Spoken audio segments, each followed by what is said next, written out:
Bing, bada boom. Bing, bada boom. Yep, hear everything. I think we're good to go. Oh yeah, you know what I'm gonna do? I'm gonna go add up now.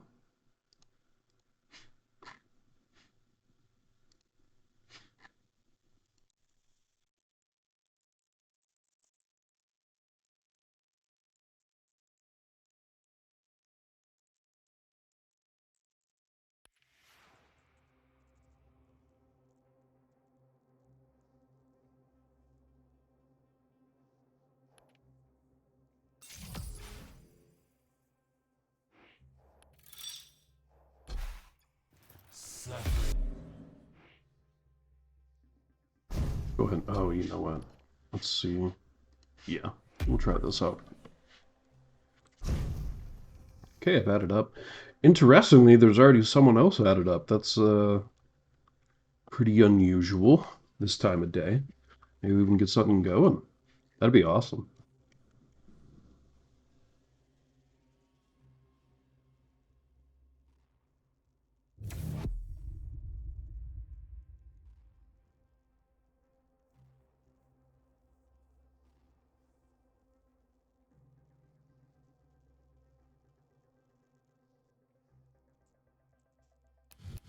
Vote now.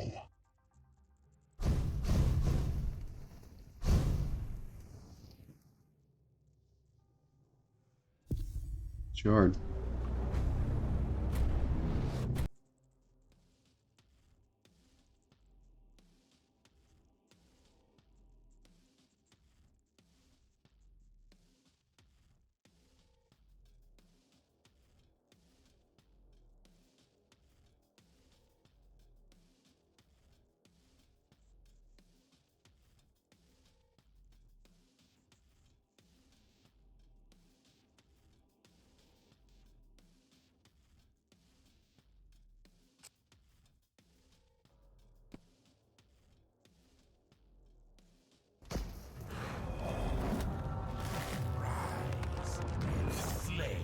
There we go.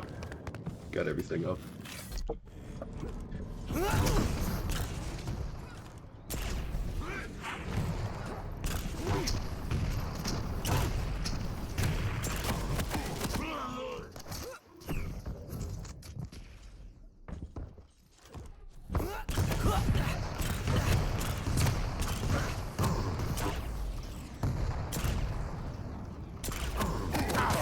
Prepare your team. Round begins in 3, 2, 1. Fight.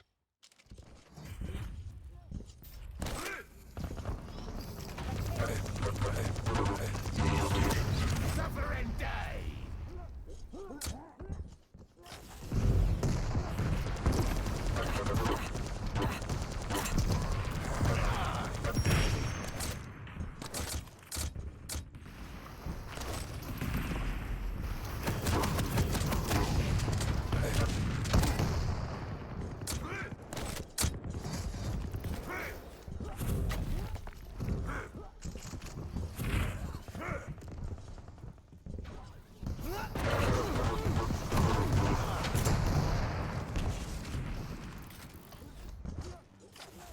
You know what? Let me get the rail. I think there's someone behind me.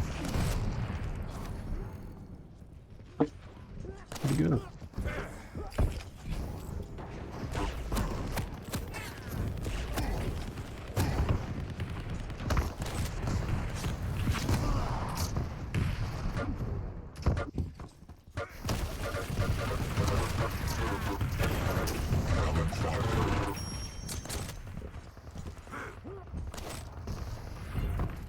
Still in the quad. Two here. Your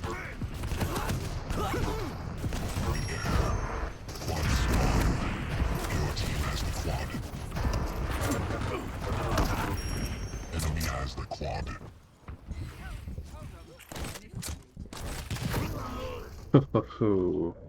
That was a telefrag. It was just a totem. Never mind.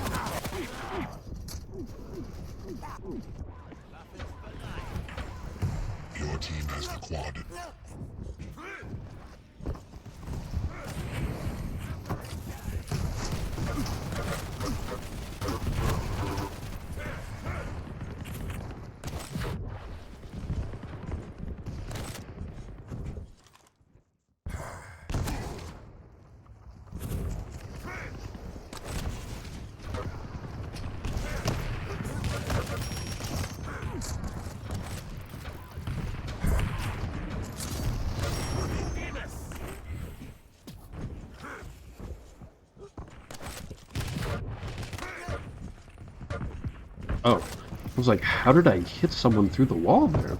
It's fire.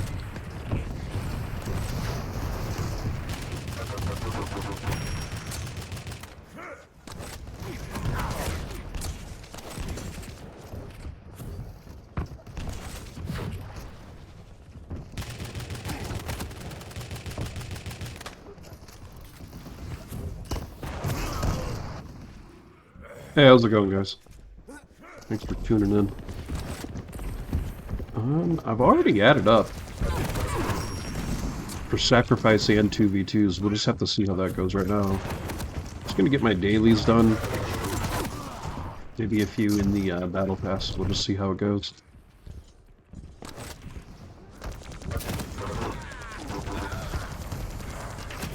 Oh, already done. Protection spawned. Your team has the protection.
Yeah, I was about to say, I know I'm hearing someone, but where are they?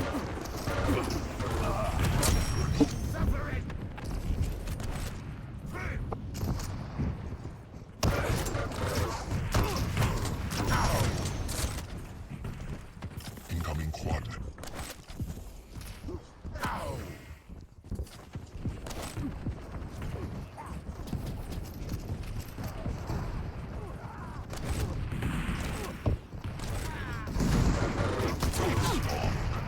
Enemy has the quad.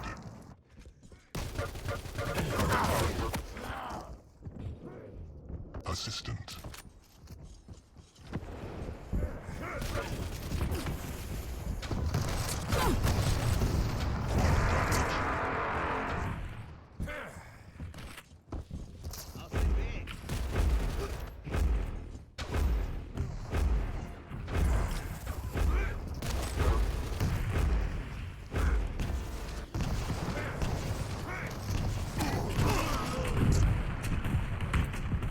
Hey, how's it going, guys? I'm queued up for 2v2s right now, and Sacrifice.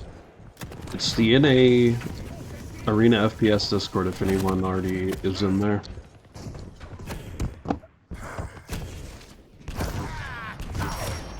Okay. Here, I can post it after this game.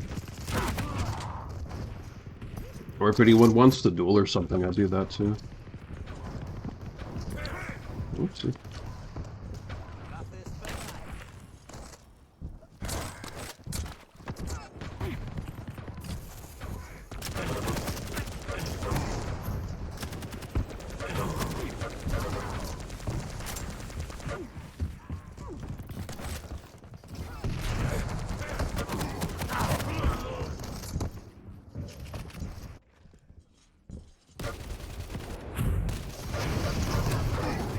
Heck was that, bud?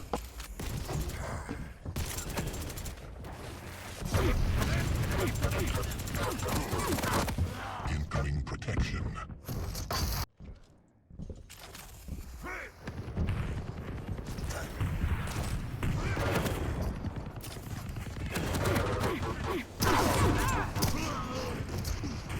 Protection spawned. Your team has the protection.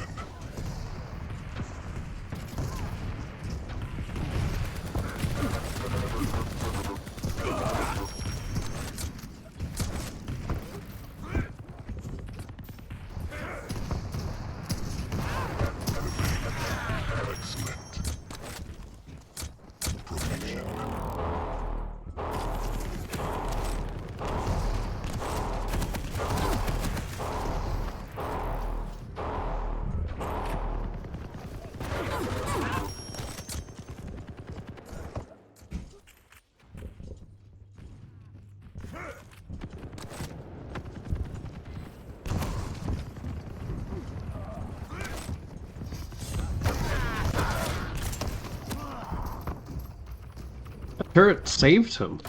I only hit the turret and not him. Although I don't know how he didn't drop into the fire after that.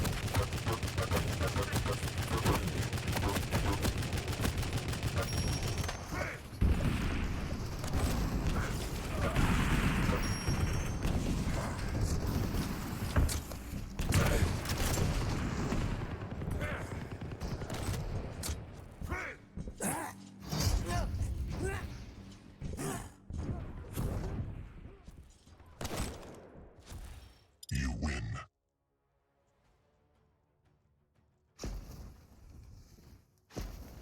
There.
Vote now.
Sorry. Reading stuff.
I think I have time. Quad spawn. We got it. Your team has the quad. Enemy has the quad.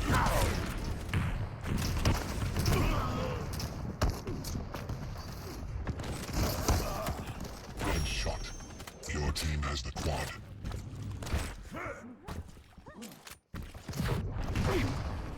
Okay, what's going on? Impressive. Uh, okay.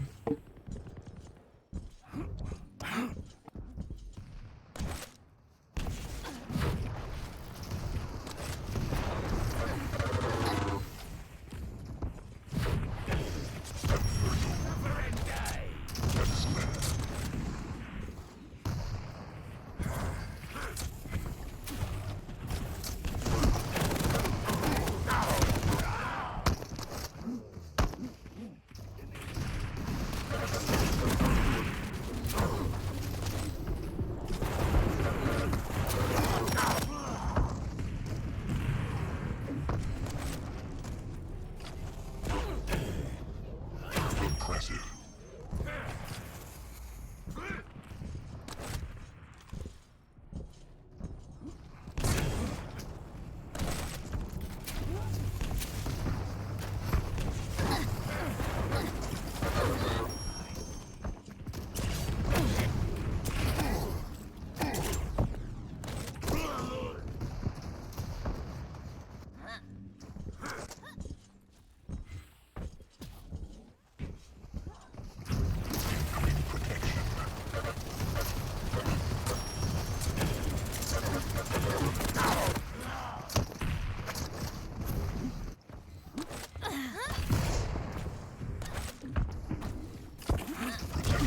Enemy has the protection.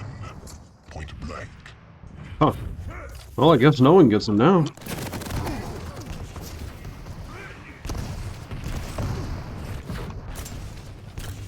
Precise.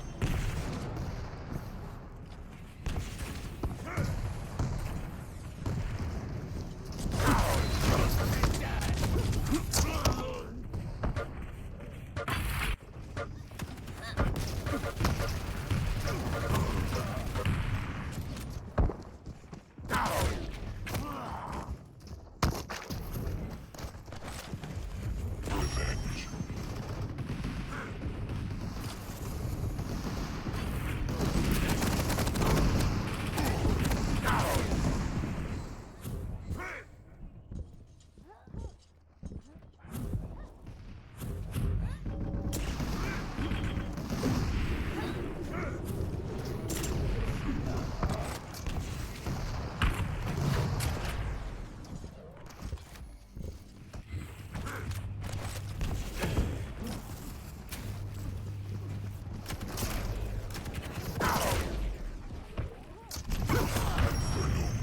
Oh, okay. There we go. I thought I messed up there for a moment. 5-minute warning.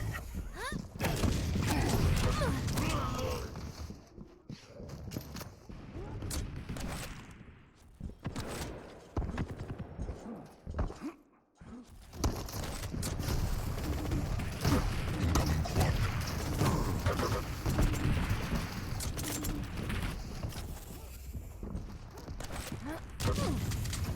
Blank.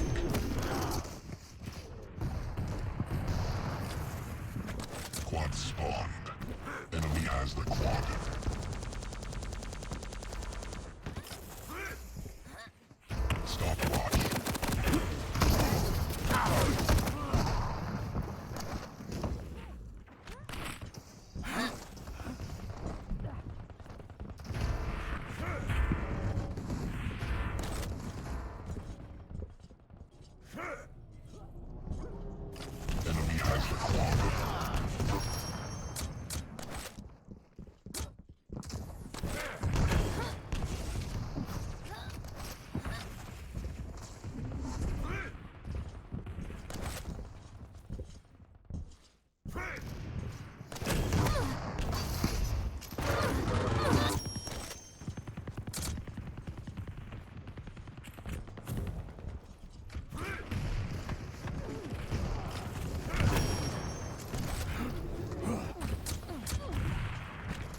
Really thought I had him on that second.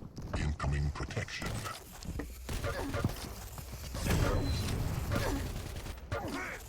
What?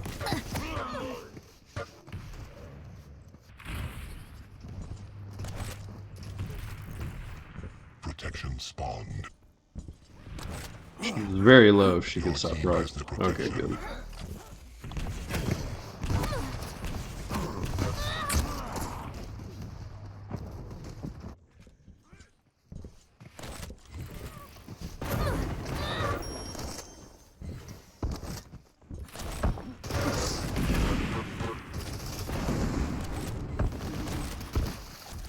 You win.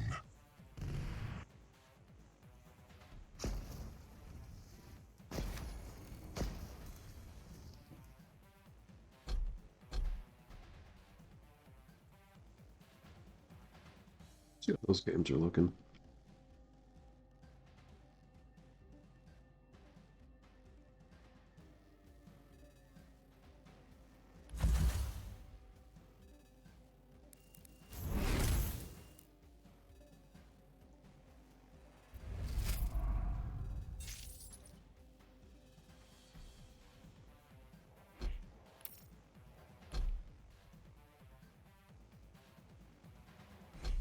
Yeah, I know what I want to do. Because I always get that if I queue for that. Or so I've noticed.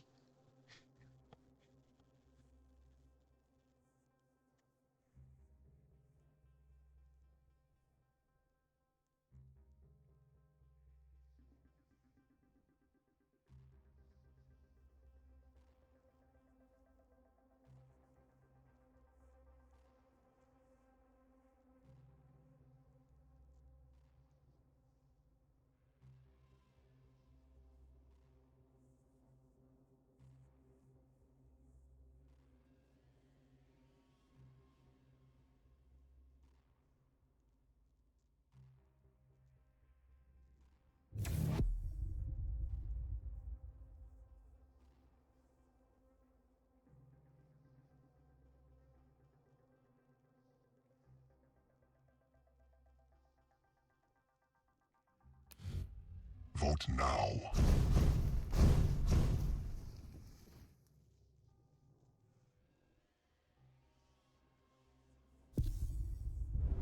Did it! We got sacrifice. Oh my gosh.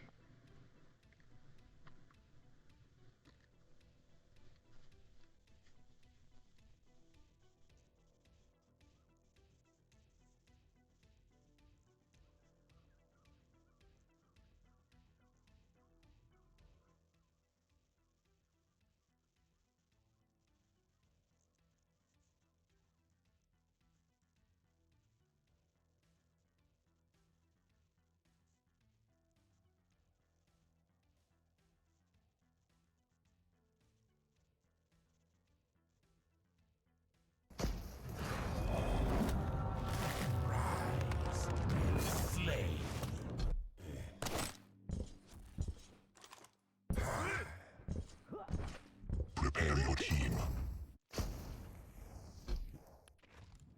Round begins in 3, 2, 1.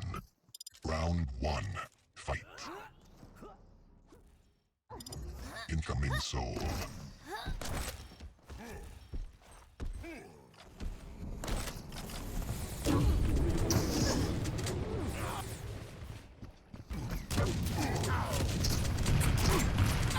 Soul spawned. You have the soul.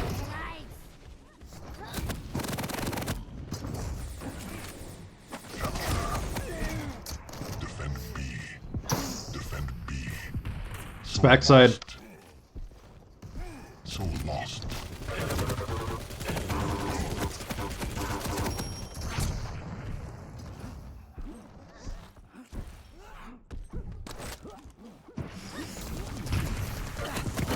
Capture A.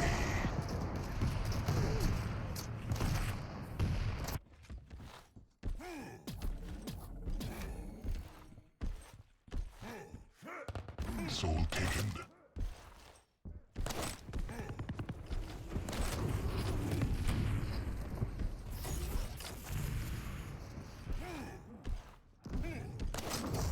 Incoming quad. Defend B.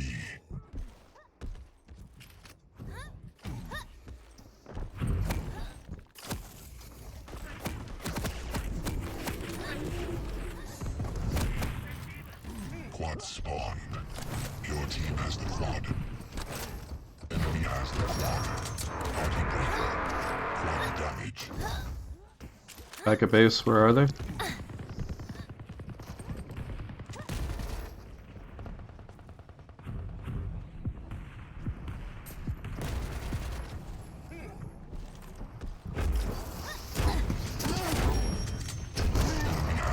Quad's about to be out. Defend B. So lost.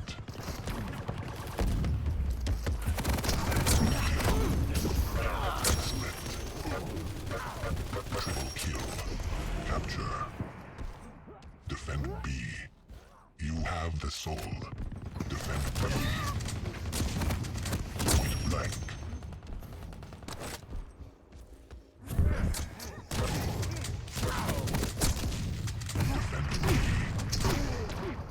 So lost. So lost. You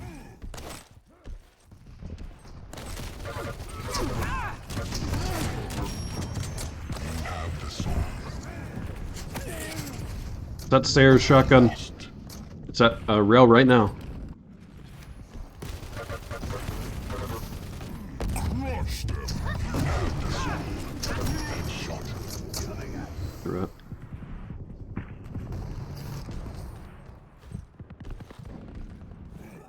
Defend B. Defend B.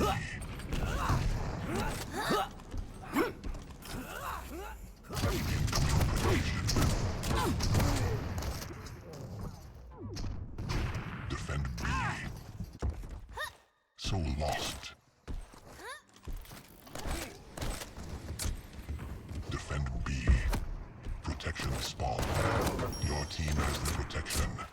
Defense.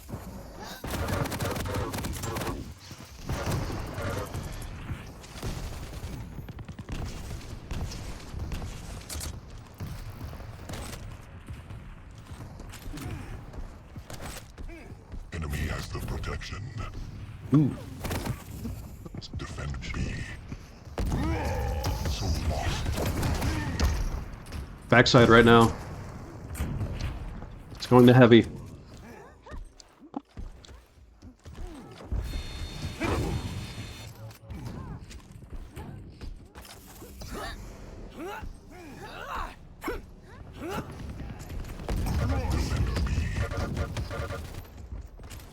Obelisk sacrificed.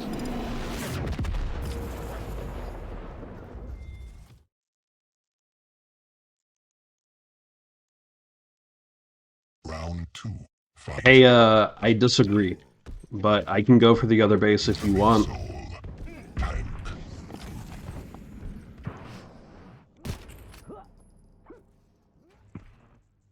Yeah, here's the other thing. It's a lot easier for me to get to that base I went to the first time. So if y'all are protecting me, I can go there no problem. You have the soul. See, like, they're all over me.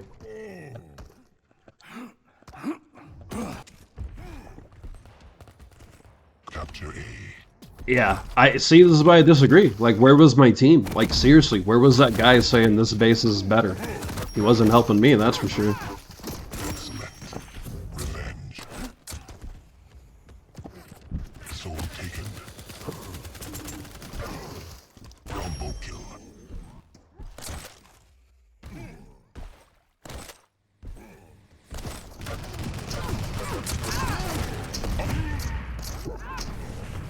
Oh, that counted too. Taken.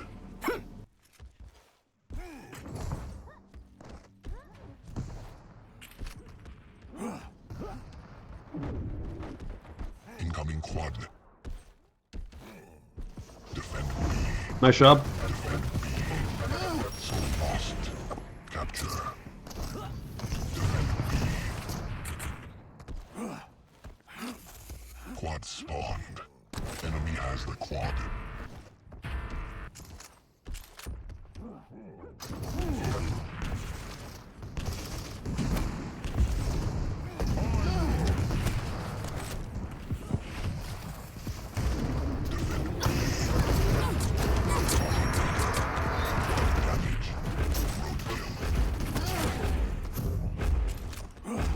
Yeah. Don't leave me anything. I don't need that.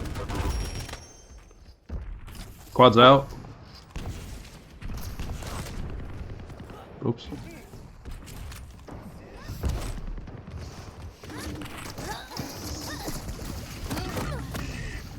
Assistant. Soul lost. Pop cap, I think. I didn't even see him. Got it. It's back in. Capture. Defend B.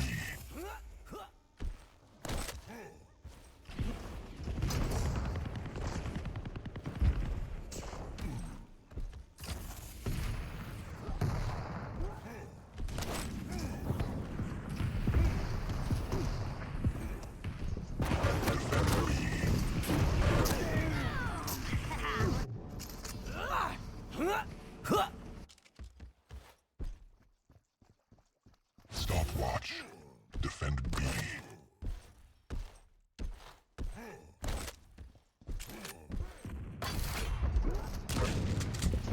Soul lost. Roadkill. Tank. Excellent. I'm not sure that second one. Capture. I didn't even see that person. Defend B. Incoming protection. Tank.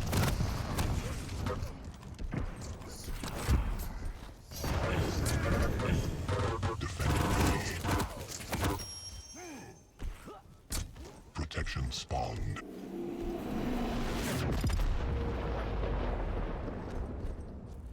You win.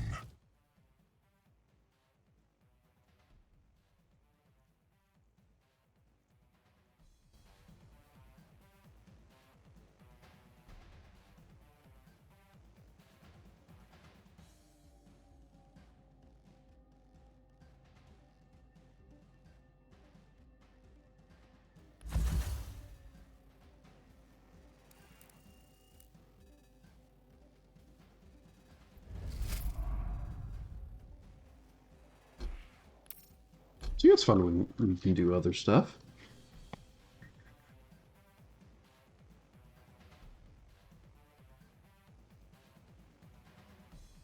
Okay, we're 4 of 8. So I'm gonna promote it again.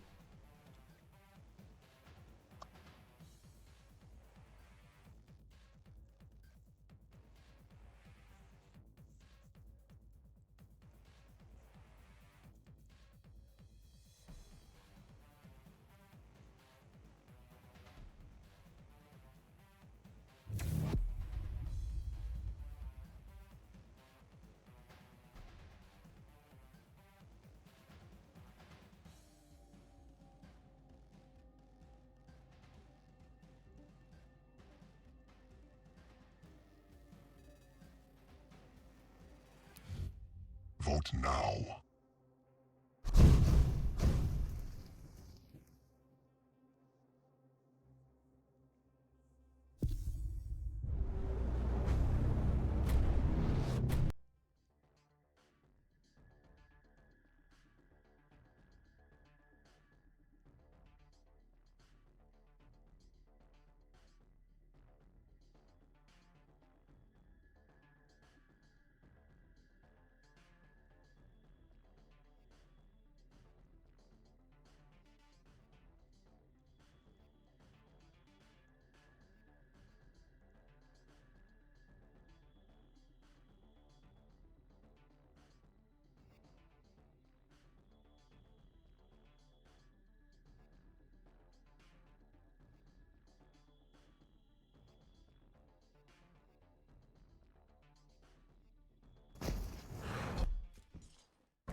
I can't, but we get sacrificed again. Are we going up against? Oh, sweet. The same we have Use on our team.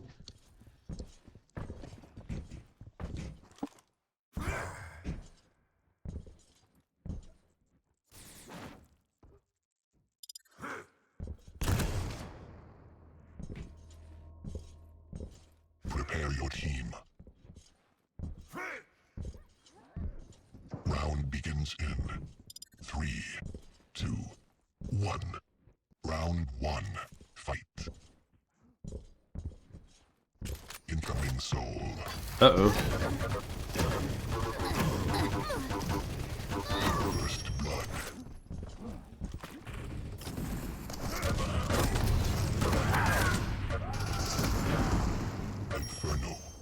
Soul spawned.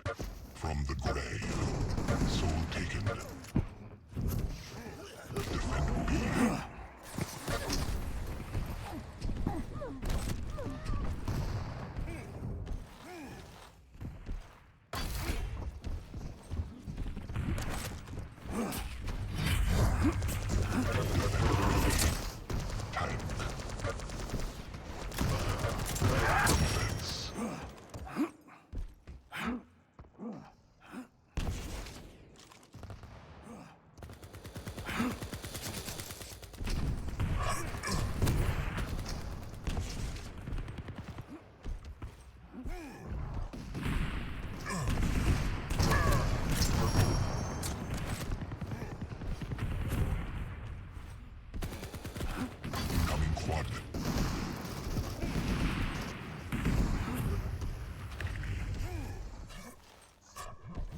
Defend B.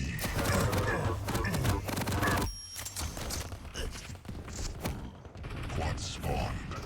Your team has the quad.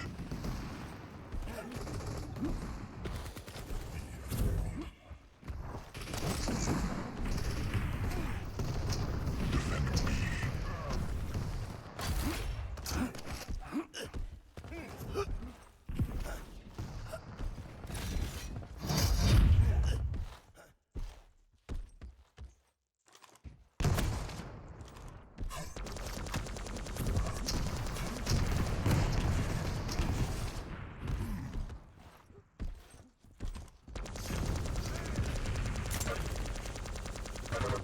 Yeah, one's in the back.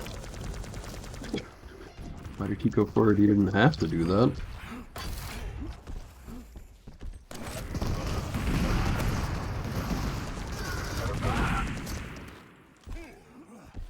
Obelisk sacrificed.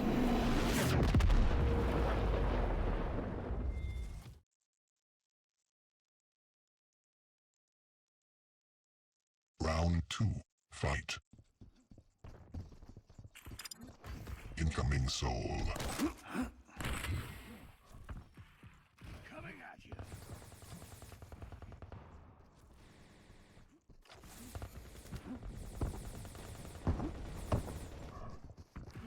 Soul spawned. You have the soul. Capture. Defend B. Defend B. Defense. Killing spree. Stopwatch. Defend B. Soul lost.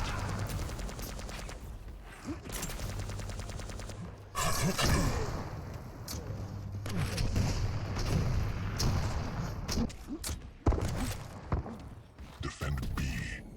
Defend B.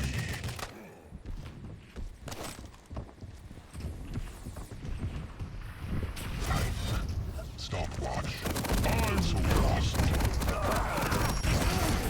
Capture.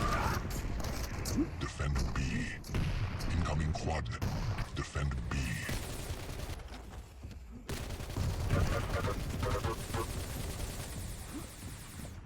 Defend B. Humiliation. Quad spawned. Enemy has the quad.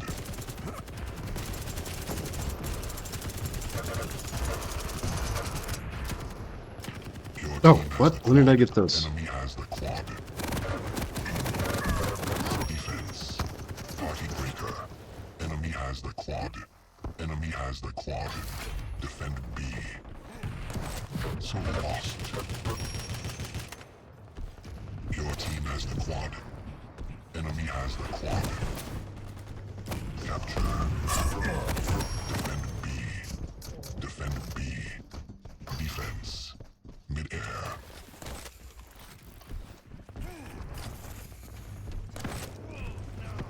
Defend B.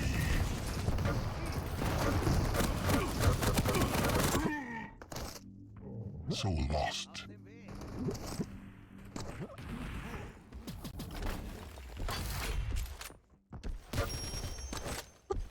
Tank. Capture. Defend B. Why Why are they all here in a group? So lost.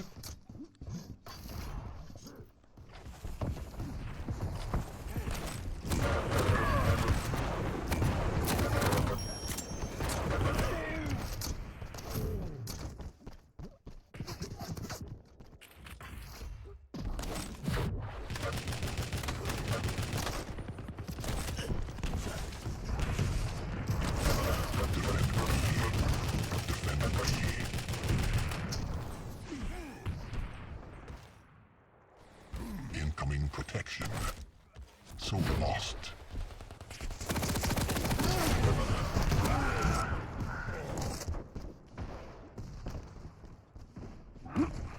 So lost. Protection spawned. Your team has the protection. Capture A.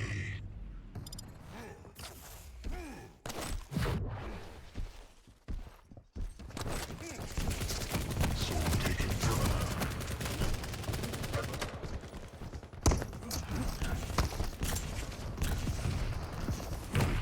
I will lead.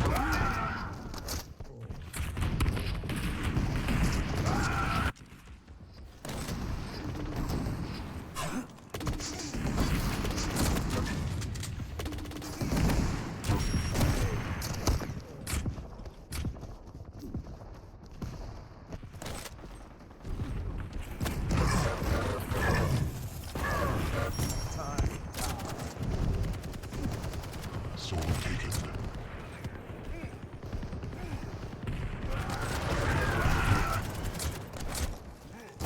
Obelisk sacrificed.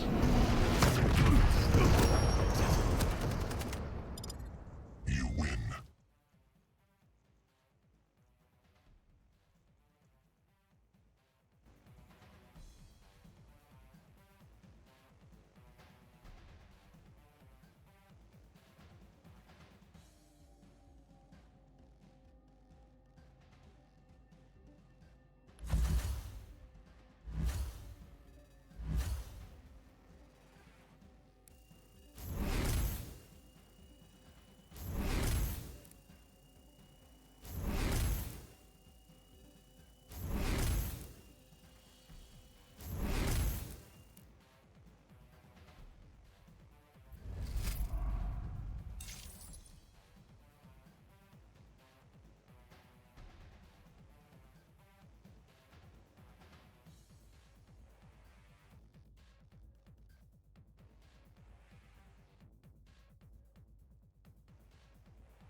Vote now.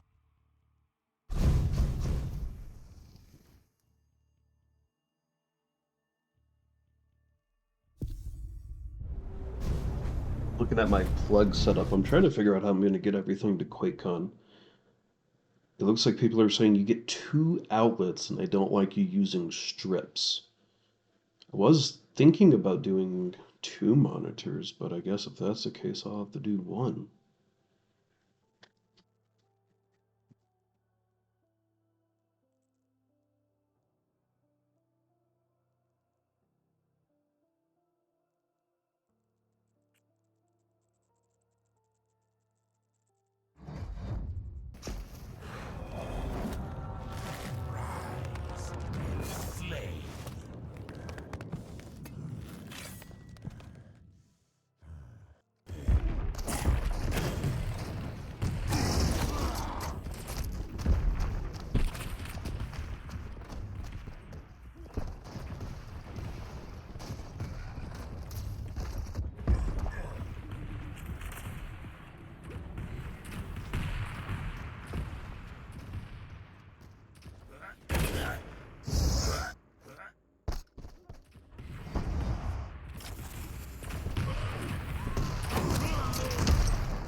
we doing over here? Still 4 of 8. Prepare to I see, I fight. see. Round begins in 3, 2, 1. Fight. Time.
Hey guys, how's it going? Thanks for tuning in there. We're halfway to a sacrifice game, so it's actually possible we'll get a few in early.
Incoming protection.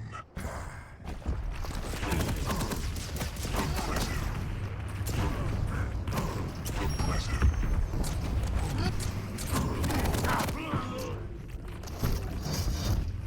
Protection spawned. Enemy has the protection. Stopwatch.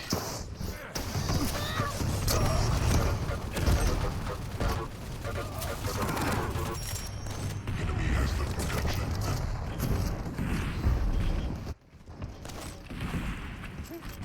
Point blank. Point blank.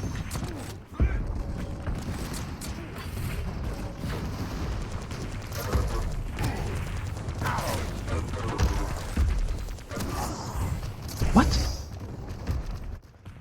Suicide?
has the protection.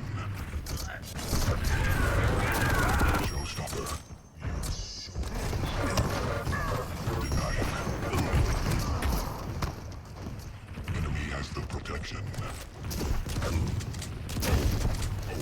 10 flags left.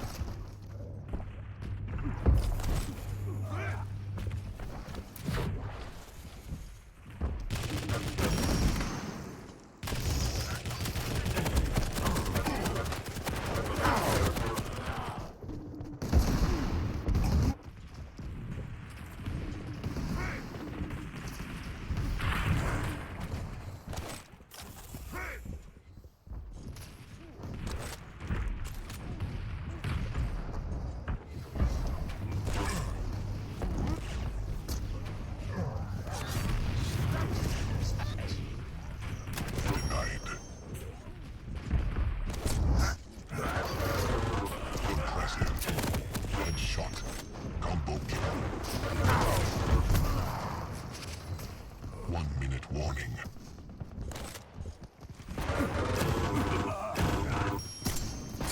3 frags left.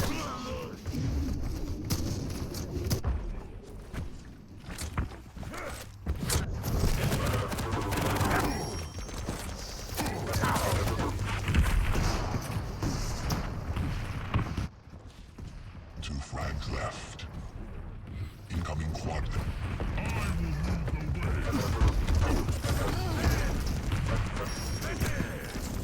One frag left.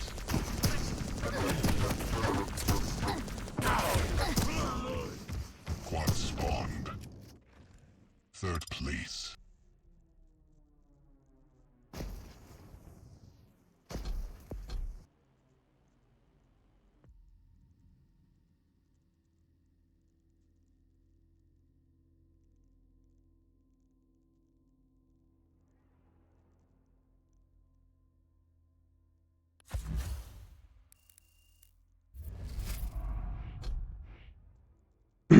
I'll be right back. I'm just gonna use the restroom.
YOLO.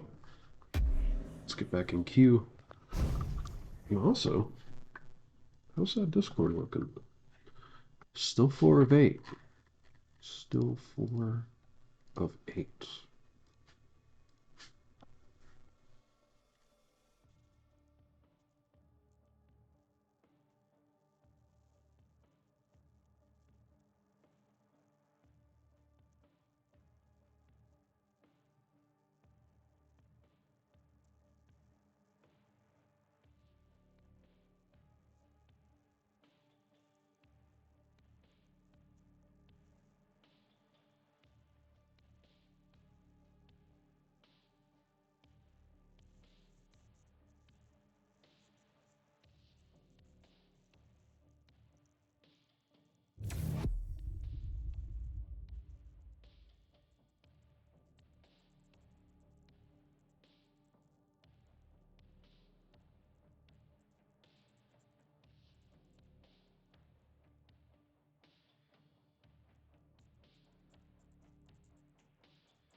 Vote now.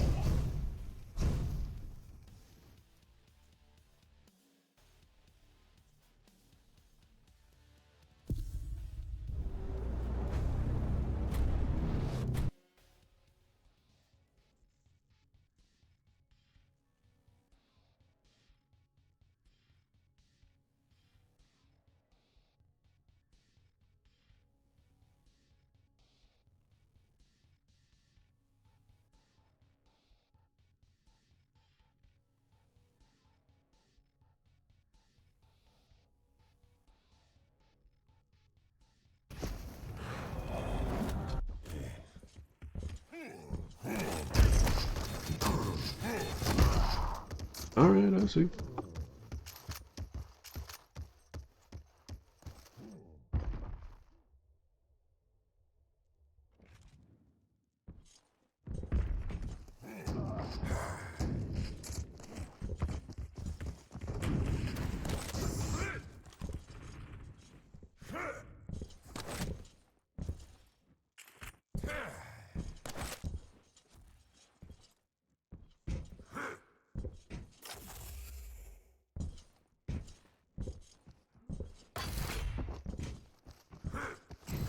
Prepare to fight. Round begins in 3, 2, 1. Fight.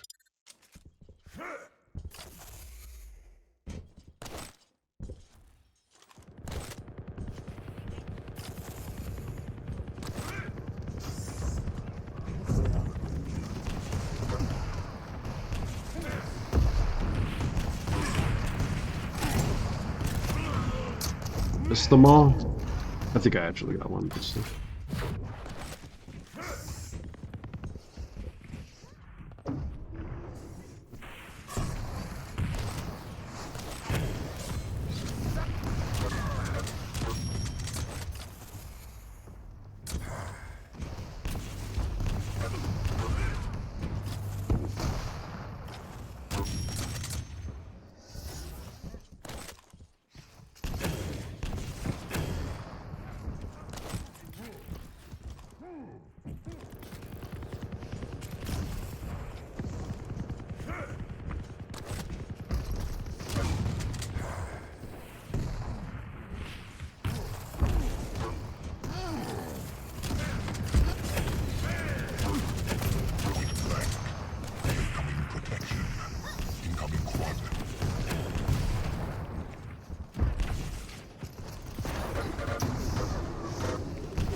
quad.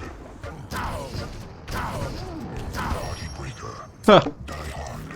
Protection.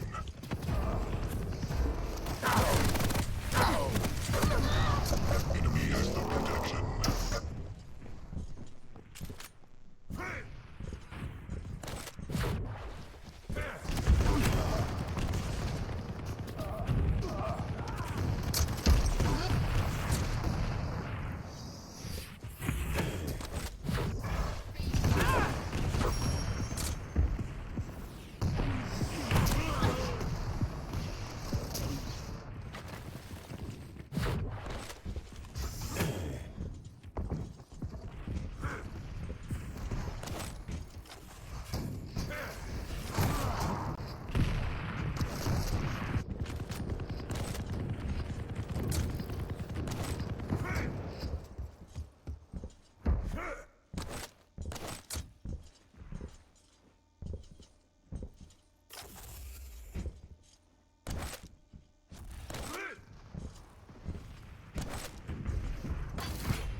Kamikaze.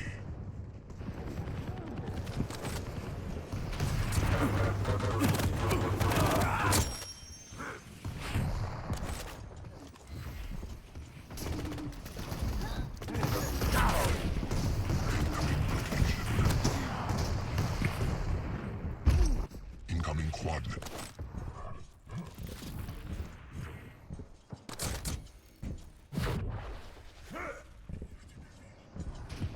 Protection spawned. Enemy has the protection. Quad spawned. Enemy has the quad.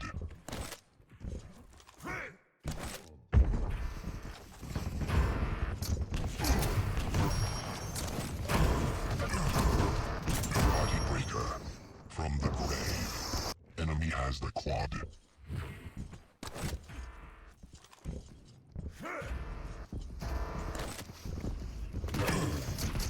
Enemy has the quad. Party breaker. From the grave.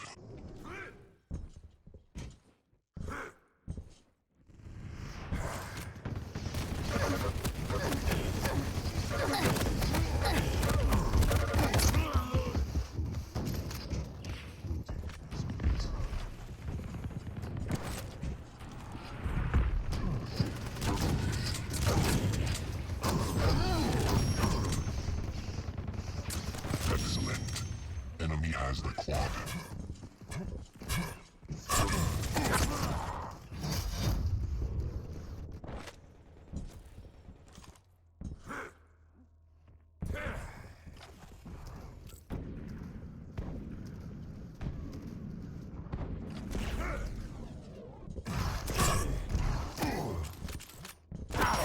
Five-minute warning.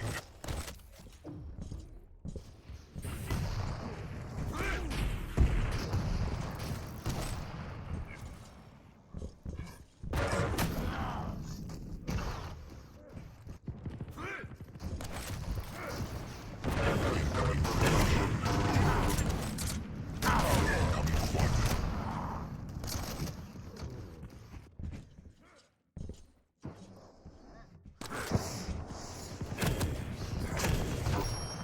Protection spawned. Protection. Quad spawned.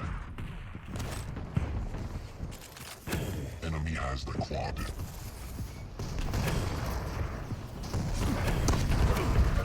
Party breaker. One damage. Excellent.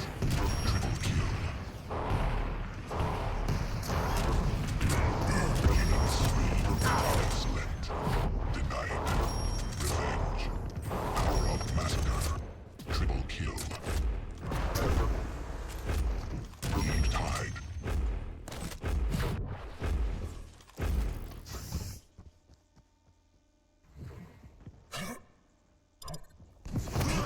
Oh no! Lead I just lost. wanted to gloat. Is that too much to ask for?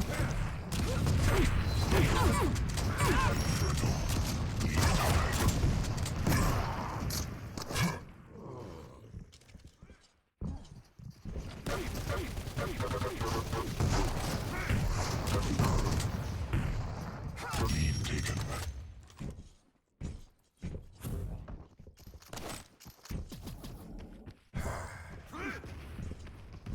Lead tied. Lead taken.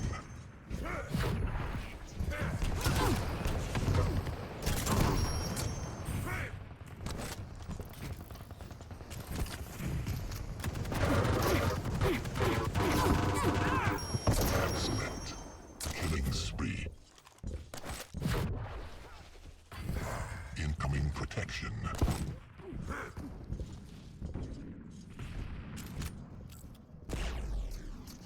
Incoming quad.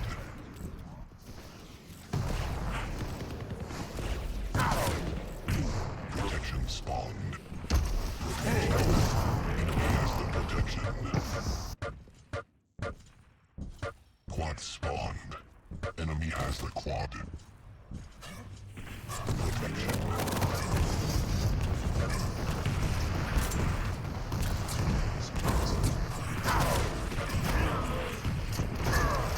Just wasn't able to get anything there, and of course that guy turns around and gets him. Enemy has the quad.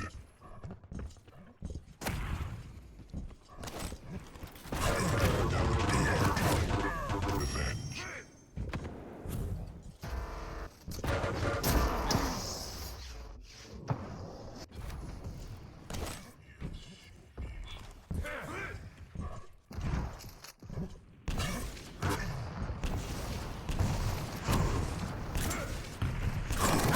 Lead tied.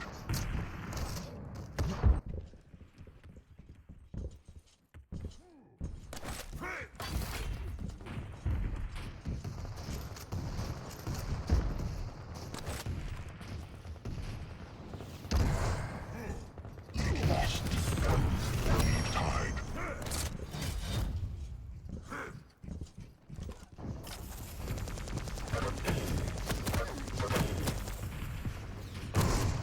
One-minute warning.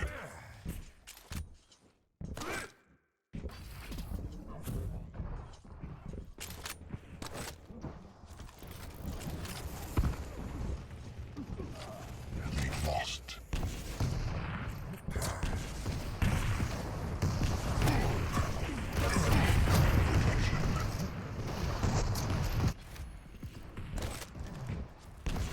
Incoming quad. Lead tied. Excellent. Lead taken. Protection spawned. Protection. Quad spawned. Enemy has the quad. What was he at?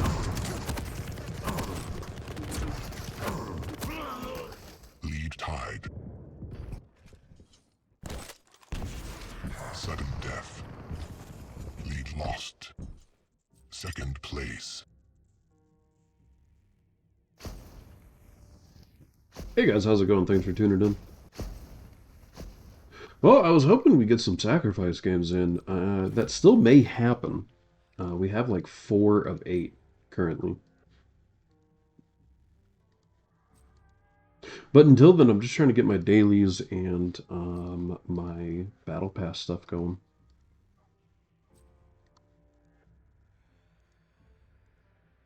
And just trying to prep for QuakeCon, you know? I'm just trying to figure out how I'm going to get everything there. It looks like something's already been decided for me. There's no dual monitor, so I'll just be taking one, and that'll be fine.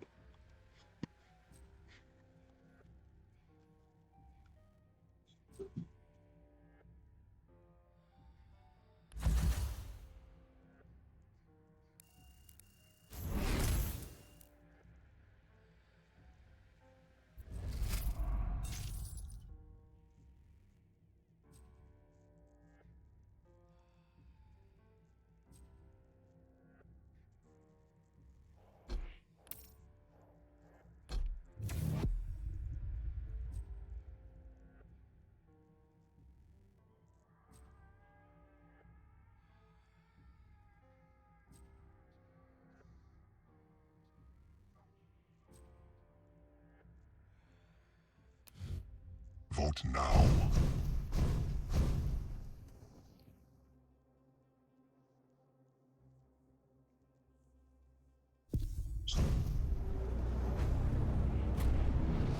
Set the switch to Nyx. I like playing her for this.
Prepare to fight. Round begins in 3, 2, 1. Fight.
From the shadows, humiliation.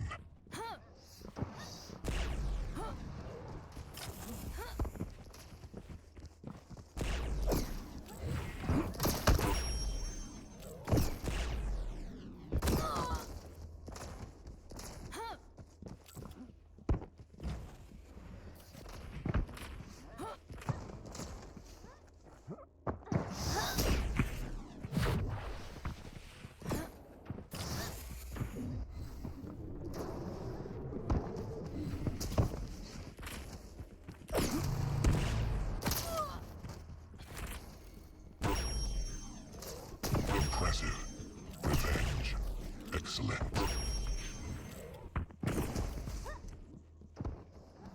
Impressive.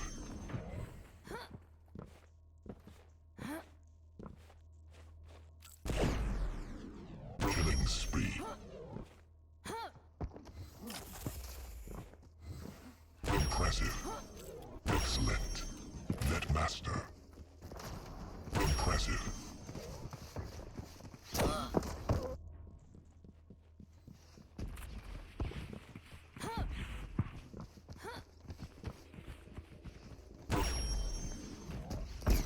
Impressive. Excellent.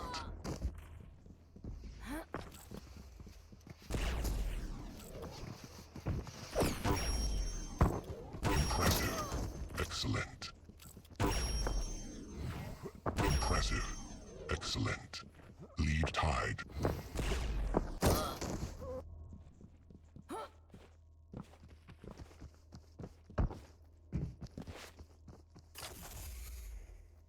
Lead taken. Face it! From the shadows. Humiliation.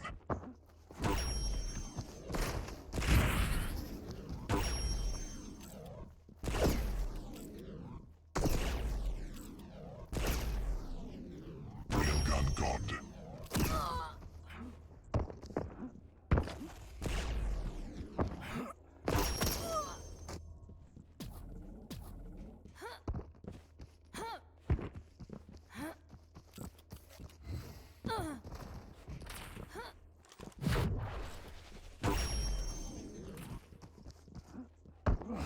Impressive.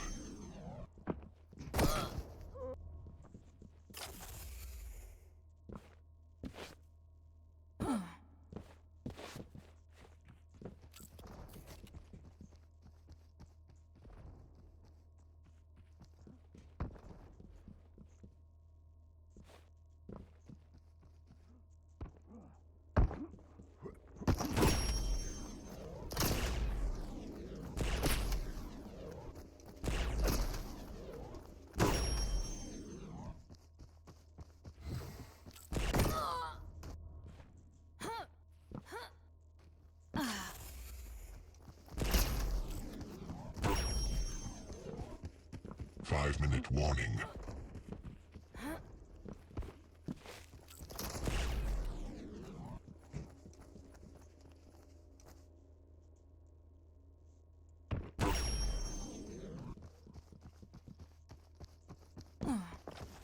Impressive.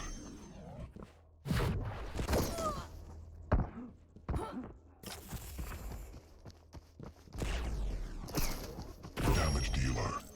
Impressive. Excellent.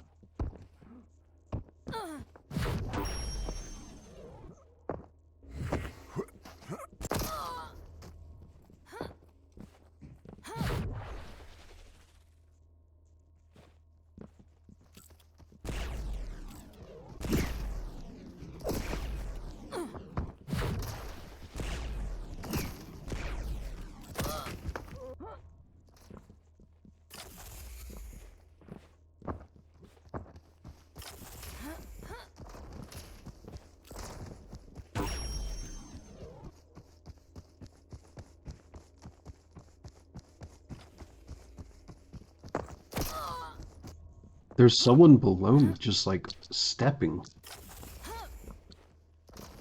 See, they're still there. 15 frags left. Impressive. Excellent. Someone spawned there. No? Impressive.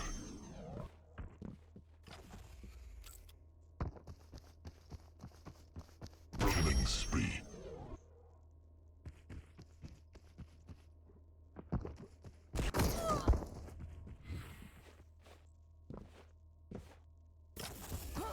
Frags left.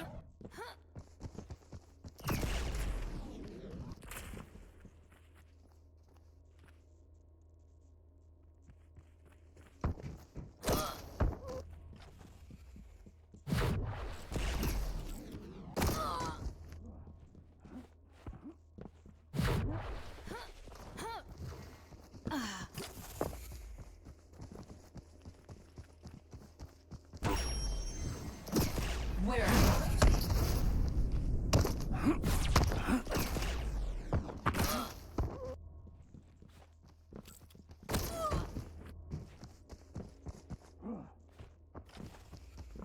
Railgun God.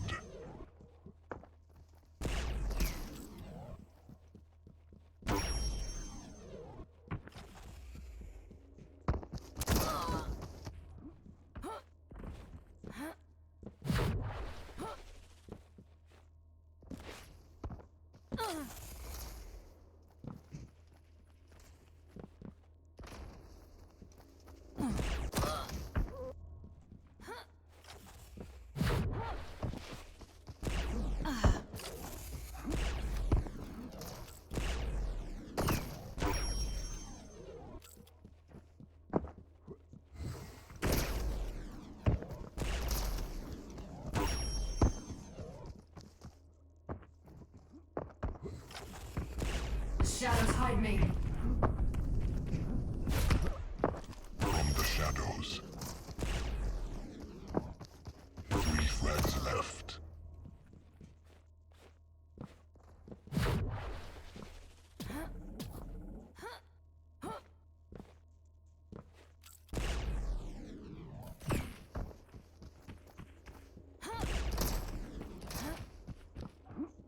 Two frags left. 1 minute warning. 1 frag left.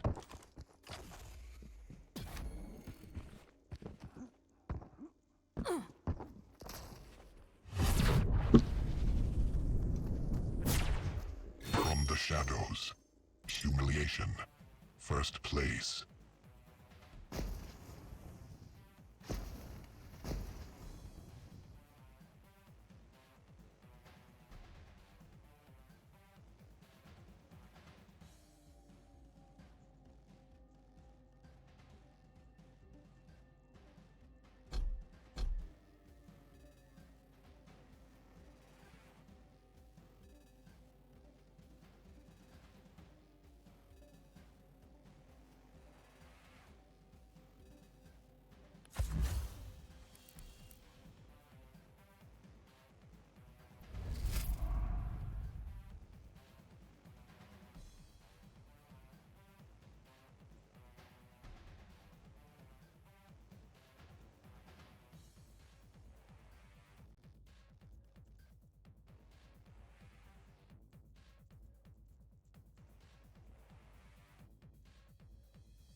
Oh, hey, what's up, Gash? What's up, dude? Nothing much, just prepping for QuakeCon, you know? Oh, nice, getting those reps in. Are you going to QuakeCon? Probably not this year. Hmm, I see. Next year for sure, if it's still a thing. It most likely will. I mean, I think this says everything, you know? They'll be bringing it back.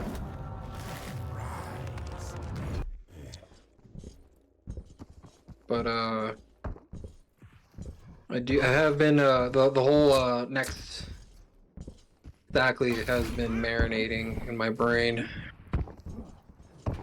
I'd love to help in And any way I can. What do you need assistance with? so at this point, it's still kind of in the tourney format stage, like uh, finalizing that. Okay. Because I'm gonna try a little bit different format than the last time. That's So, fine. A lot happened in such a short amount of time that a lot of changes were made. so one of the changes that I think I'm gonna focus on is having it be a 2-stage, almost kind of mirroring a lot of what happens with the Pro League.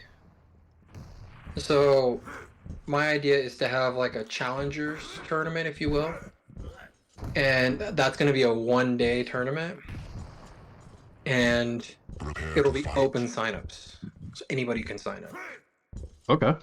Round And begins I guess in 2, 1. the thing I have to decide is whether I'm gonna. One thing I need to decide. There's a couple things that I still need to decide, or is if it's going to be open globally or if it should be NA only, or if it should have one that's NA and then one that's Europe, or And then what? Have them face off at the end? Something like that. Yeah, so something like that. I don't know if there's part of what we require a little bit of. I've done a little bit of research, but not enough. If there's enough interest in Europe to do that, Yeah. for them, because I'm not. I'm only a part of like maybe one European stack community, and I talked with them, and they did tell me they know of at least one other, but it doesn't seem like I don't know. Besides that community, I don't know of any. You don't mind me asking, what community is it in Europe that does sacrifice? I don't know if they have an equivalent to like what happens here in North America. I see. Like, not with the same amount of volume played. Like I know. Because we usually get the people from, you know, Europe and, I mean, really from all over the world, right? Actually, let me check if you're in this server. Because have you heard of the server? It's called Not So Elite MF. I don't think I'm a part of that one. I'm a part of a lot of European ones, but yeah. I don't know of any European ones that have an active SAC community. So when you said it, I was like, I'm not sure I'm familiar. Yeah, exactly. So that's they've been pretty steady. They play every Monday. Oh, that's big. If they have a weekly thing. Yeah, they've had a weekly thing for like years. Okay. So they consistently get at least 8 people to show up every Monday, but usually it's like 12. So they have that going, they have that consistency, and a lot of those people, well, some of them play like B-Screen, Wits, and KX, and all of them. Yeah. They're part of that. They like the admins of it, or like like the main people kind of organizing it and keeping it together. So they have their little community, and when I was talking with them, yeah, they were kind of. I think they mentioned like a Russian one. There's like a Russian community, I think, where they play Stack regularly. So I might try to get into that server, try to talk with some of them. Maybe Drake knows of it. Do you know what server it is? I'm aware of 2 or 3 Russian servers that are pretty active. I'll check with he'll be able Drake, to give me more info on that. I'll confirm what server it is. I think he said they play regularly. So that's one thing. That's one kind of thing I'm still kind of deciding on. I mean, my vote would be to have, you know, something that was broader to allow international people to play too. But I also understand that means scheduling can be a bitch, and it can be a little harder in that sense too. Well, I'm not so worried about the scheduling. Okay. The reason why is because everything is going to be set times. That sounds awesome. It's going to be set times. There's no more. You're scheduling your matches with people. Like, I think the thought process that I had behind it, I think was reasonable, or at least aspirational, or but in practice, I think it was too. All the different regions made it overcomplicated. I think if it would have been NA only, it would have been a lot easier. But having it be global is too messy. And also so actually let me talk a little bit more about how the challenge phase, how I envision that. So let's say we get the regions figured out, whether it's going to be NA or global or whatever. So then there's going to be open signups. And the idea is that to have this be like a qualifying stage to move on to the next stage. And so the next stage, what I'm thinking the next stage is going to be is I'm going to try to get a lot of really good players interested. Like maybe I can have, and I want them to be captains. And then I want them to draft their teams based off of the people that qualify for the first time. I genuinely, I think if it wasn't on Saturday, I think you'd get a lot of people, maybe not necessarily part of the Pro League, but a lot of like more serious players, you know what I mean? Because a lot of them already do stuff on Saturday. I think you would be surprised. I think we can, I think Rafa would play, I think Effortless would play, Cygib would play. I could see Effortless or Cygib. You really think Rafa would consider playing in that? Yes, because he was interested last time. I was talking with him about it. He said You if know, it was I do remember that. so if it wasn't for the pro league, he said he would have done it. But it was conflicting with the pro league. So that's why doing this after the pro league, I think was the best way to ensure that all we have availability for all the best So what players. are you thinking, like a fall, winter type thing? Maybe even summer fall, like Oh, okay, okay. end of August, maybe even early September. I see. And No, no, no, I feel you, I feel you. No, that's like perfect timing, because there's usually not a lot going on then. and so what I'm thinking is having like 8 captains, maybe 12.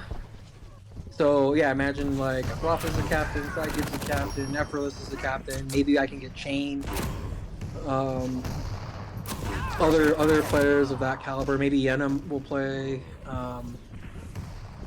Death Row probably can make those guys captains. And they so okay so they assuming they're captains, they would then draft players from the qualifying, and that would help us out in 2 ways.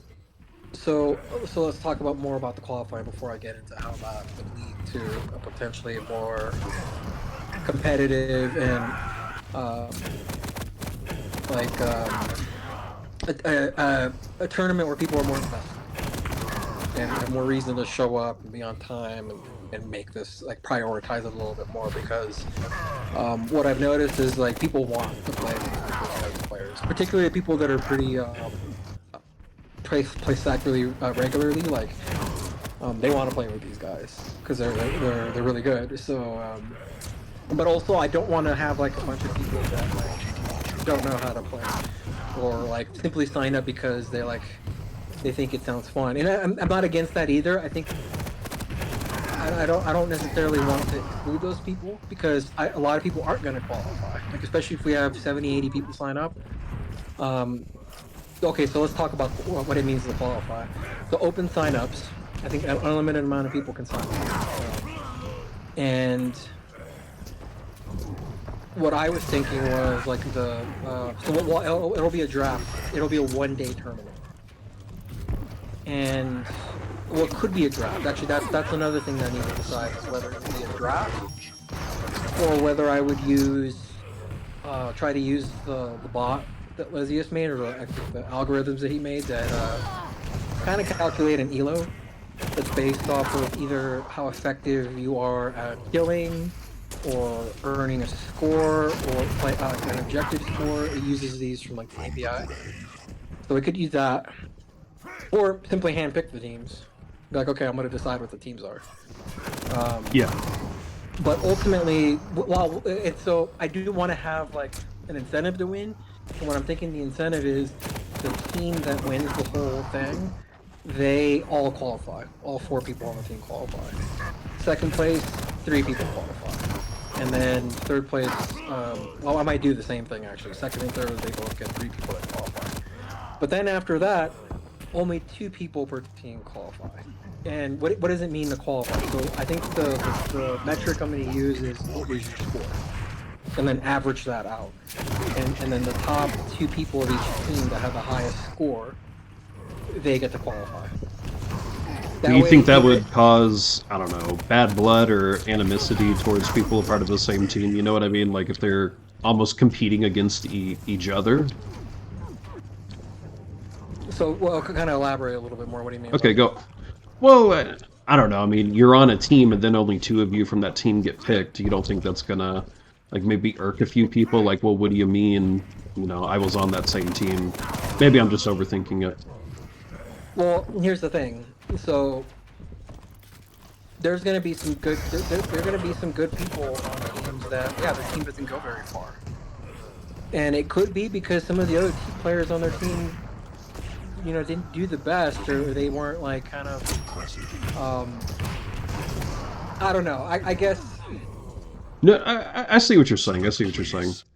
I think I was just overthinking it. Honestly, I really like the whole idea. I think it'll make people a bit more serious about the whole thing if there's a qualifier, and it'll just like encourage them to take it a bit more seriously. And not only that, but that way, like Rafael won't get stuck with somebody who has no idea what they're doing. And it'll be fun. Something like we'll have metrics on people. We'll know how good they did. We'll know like based off of the tournament. Like so, it's going to require scraping the data for every single game.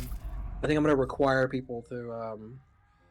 Well, no, if it's all done on one day, I think it'll be a lot easier to make sure that everybody submits screenshots or to pull that data from using some of the other Quake stats websites. But I mean, looking at it the other way is all right. Let's say we don't have that, right? We don't have any kind of qualifying type metric that we use. We simply gather the data and go, look, these are who we thought performed the best, and then we can then kind of provide that information to the captains. That way, they can use that data to pick their teams. And essentially, not everyone's going to get picked. We're only going to allow so many people to get picked, so everyone won't make the cut. So I think that could potentially solve, if you will, the issue of people being kind of. I guess they'll still be heard about it anyways. I wasn't picked. Oh no. I hear I played in this tournament. I wasn't picked. So I don't know, man. I think if you look at the Pro League, it's the same way. It's like not everyone makes it. Like, Yeah, I agree. I think I was overthinking it. Like I don't know what to say. Yes, I want to be inclusive. I want everybody to have fun, but we have stack pickups every week, like every day almost. So it's like if you want to play, you can still play. It's not like this is like a very specific, organized tournament. So it's like, no one else is doing it anyways. So, if somebody wants to throw a tournament or some kind of similar format where everyone's welcome, I'm like, by all means, I'm even willing to support you. But I have a vision for this based off of things that have been done in the past and kind of playing with some of these people, and I think this could draw a lot of interest. I think this will draw more interest than the first side league. I think it will too. I like what I'm hearing. I think this will, do a lot of good. So then I have to finalize the format. Actually, I might try to get some feedback from some of these, from some of the people that I have in mind to be a captain. Because I'm thinking 8 people be captains, and then they pick 3 players each, based off of the people that qualified from the one-day tournament. I mean, you could just make like a questionnaire thing, send it to them. Ask for a little feedback, I could. I mean, I might. It's not a bad idea. My experience has been it's kind of hard to get people to fill those out. But yeah, you are right, especially in the Quake community. But I think if I try to have like a little informal conversations with these folks, I know if I message Slider, they'll get back to me. But I think if I message Rafa, he might get back to me. I think it depends really what I say. Or even some of these other people. Like tomorrow, there's going to be pugs in that other channel or the other server, and I can probably kind of bring it up and see what they think. But I'm still again, the idea is still kind of marinating, so I wanted to get a little bit more.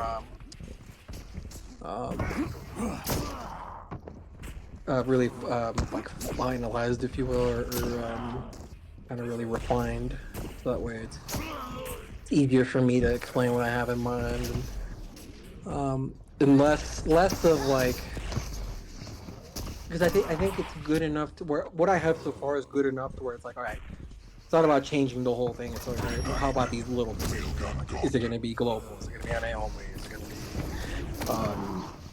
is having people's average score going to be good for you guys to pick? And would you be even interested in doing this? And because that's going to be kind of one important thing is I do want to make sure that that I have these 8 captains pretty well invested and they're willing to do it, because that's going to be part of the promotion about this. I think that's where we're going to get a lot of signups, because people are going to want to play with these guys. And then they're going to be really competitive because they want to prove themselves in the qualifier.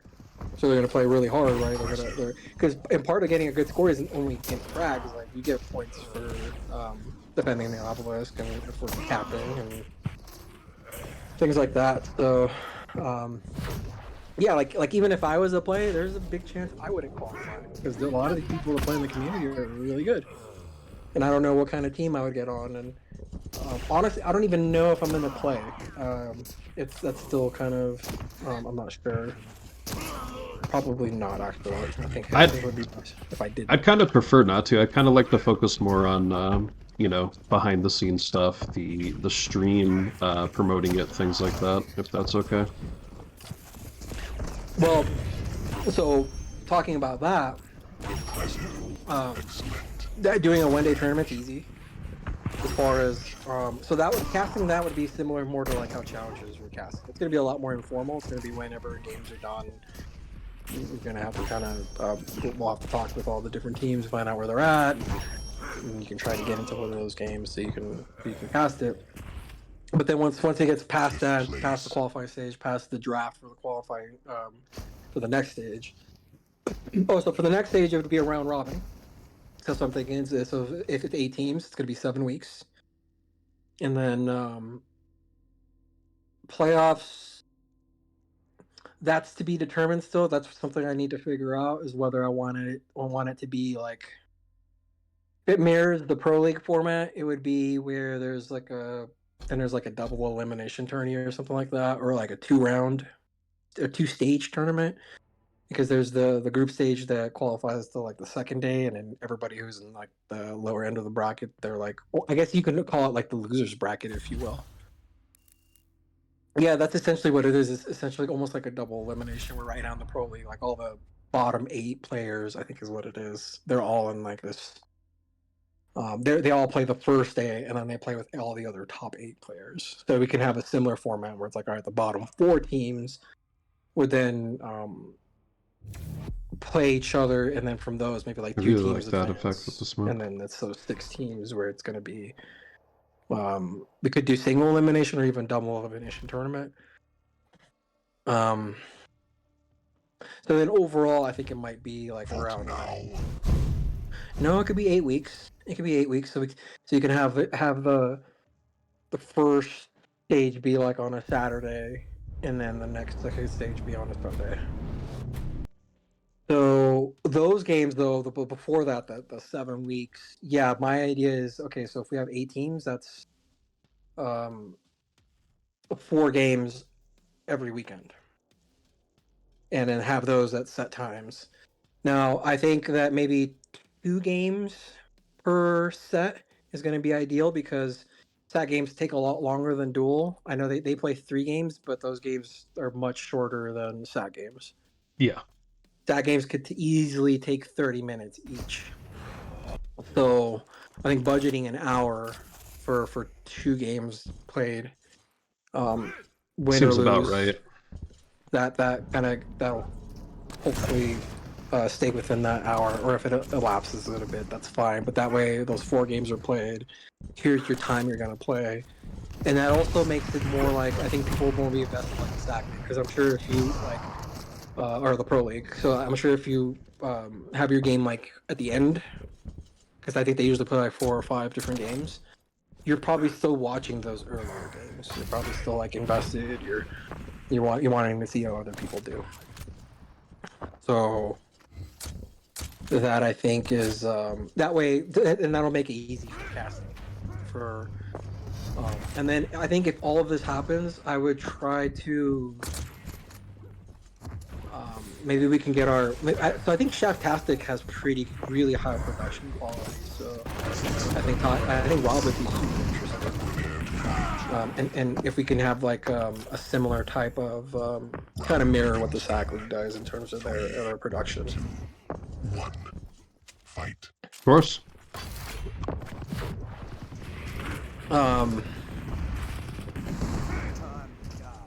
But yeah, so that's kind of what I had in mind. Okay.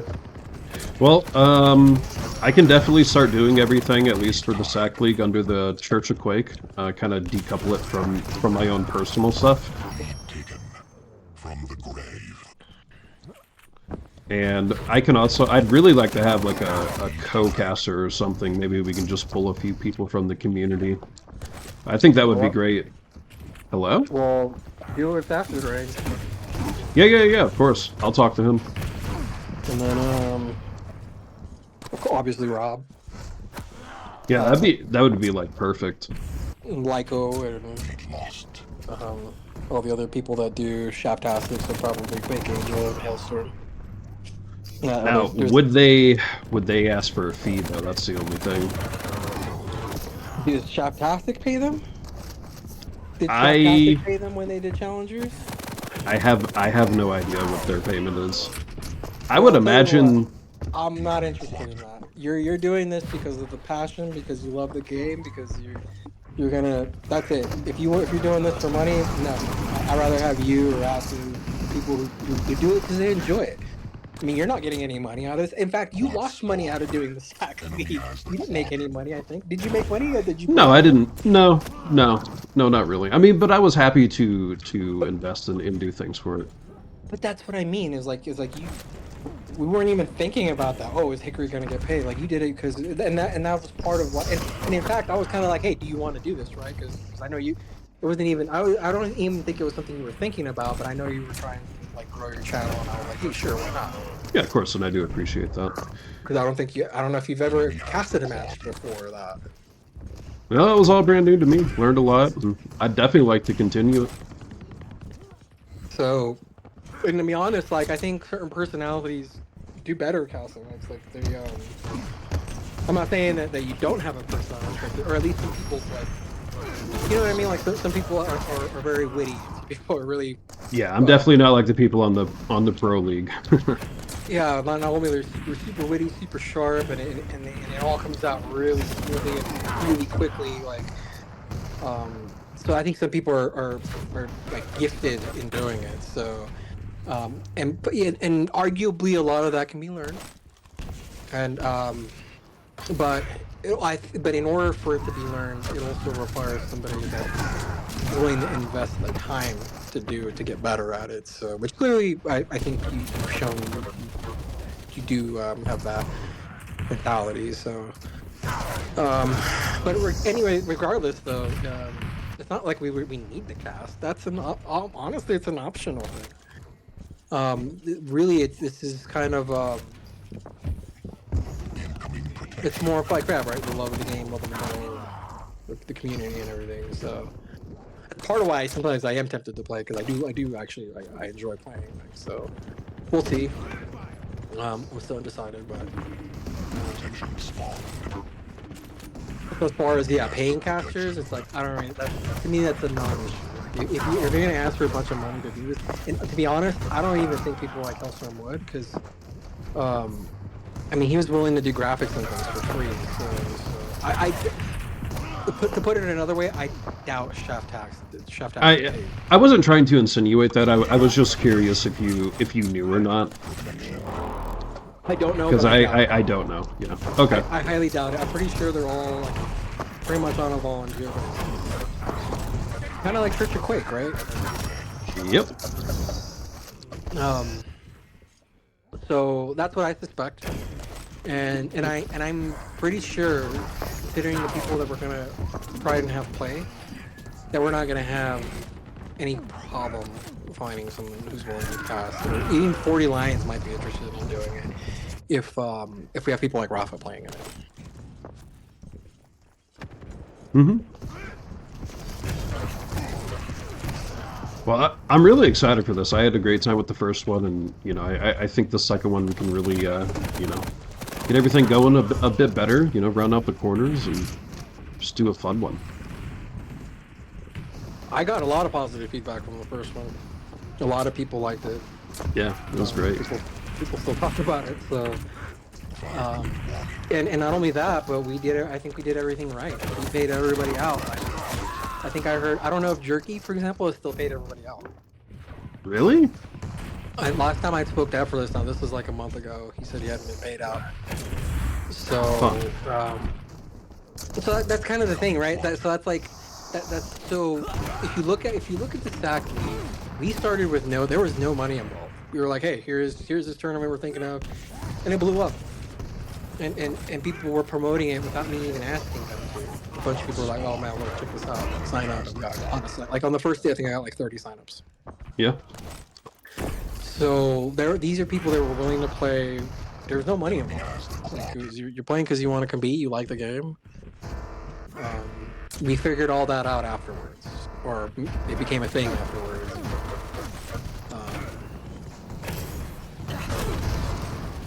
So yes, I think interest should be high, even if there was no money involved. But who knows? I think it could happen. Enemy has the quad. I don't know if we want to do what we did last. Last time, AK simply hit up a bunch of people. And it was like, oh, he had a bastard, for example, and then they responded. And they actually did end up putting the money up and contributing that. But maybe we can try that avenue again, or not. Honestly, it's like I do think we'll get enough interest even if there is no money. But it would be nice. I think it would certainly be. Well, if we set it up with the Church of Quake, Twitch, and whatnot, I mean, any revenue that I got from that, if that makes sense, I'd throw all that back into the tournament. Yeah, all of it. Yeah, the plan is it's going to be a Church of Quake event.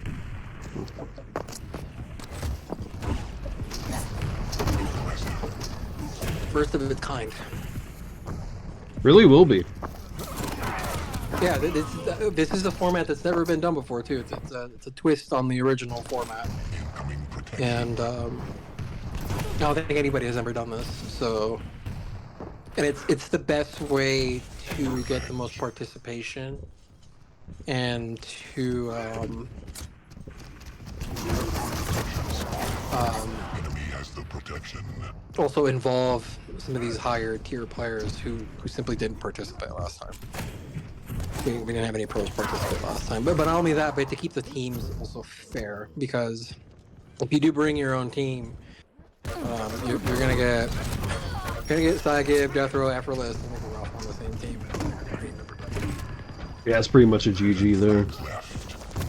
So this is the only way to where we could still have really good teams, still really quality players, but not like where one team is completely stacked and they're crush everyone. Where it's like that's if that was really if that format, it's unfortunate because not enough people play it. Because more people play the game, yeah, there'll be more skill players, and you can have a bunch of really top level players in a variety of different teams. But we don't have that. Dude, Quake has like 400 active players a day, so.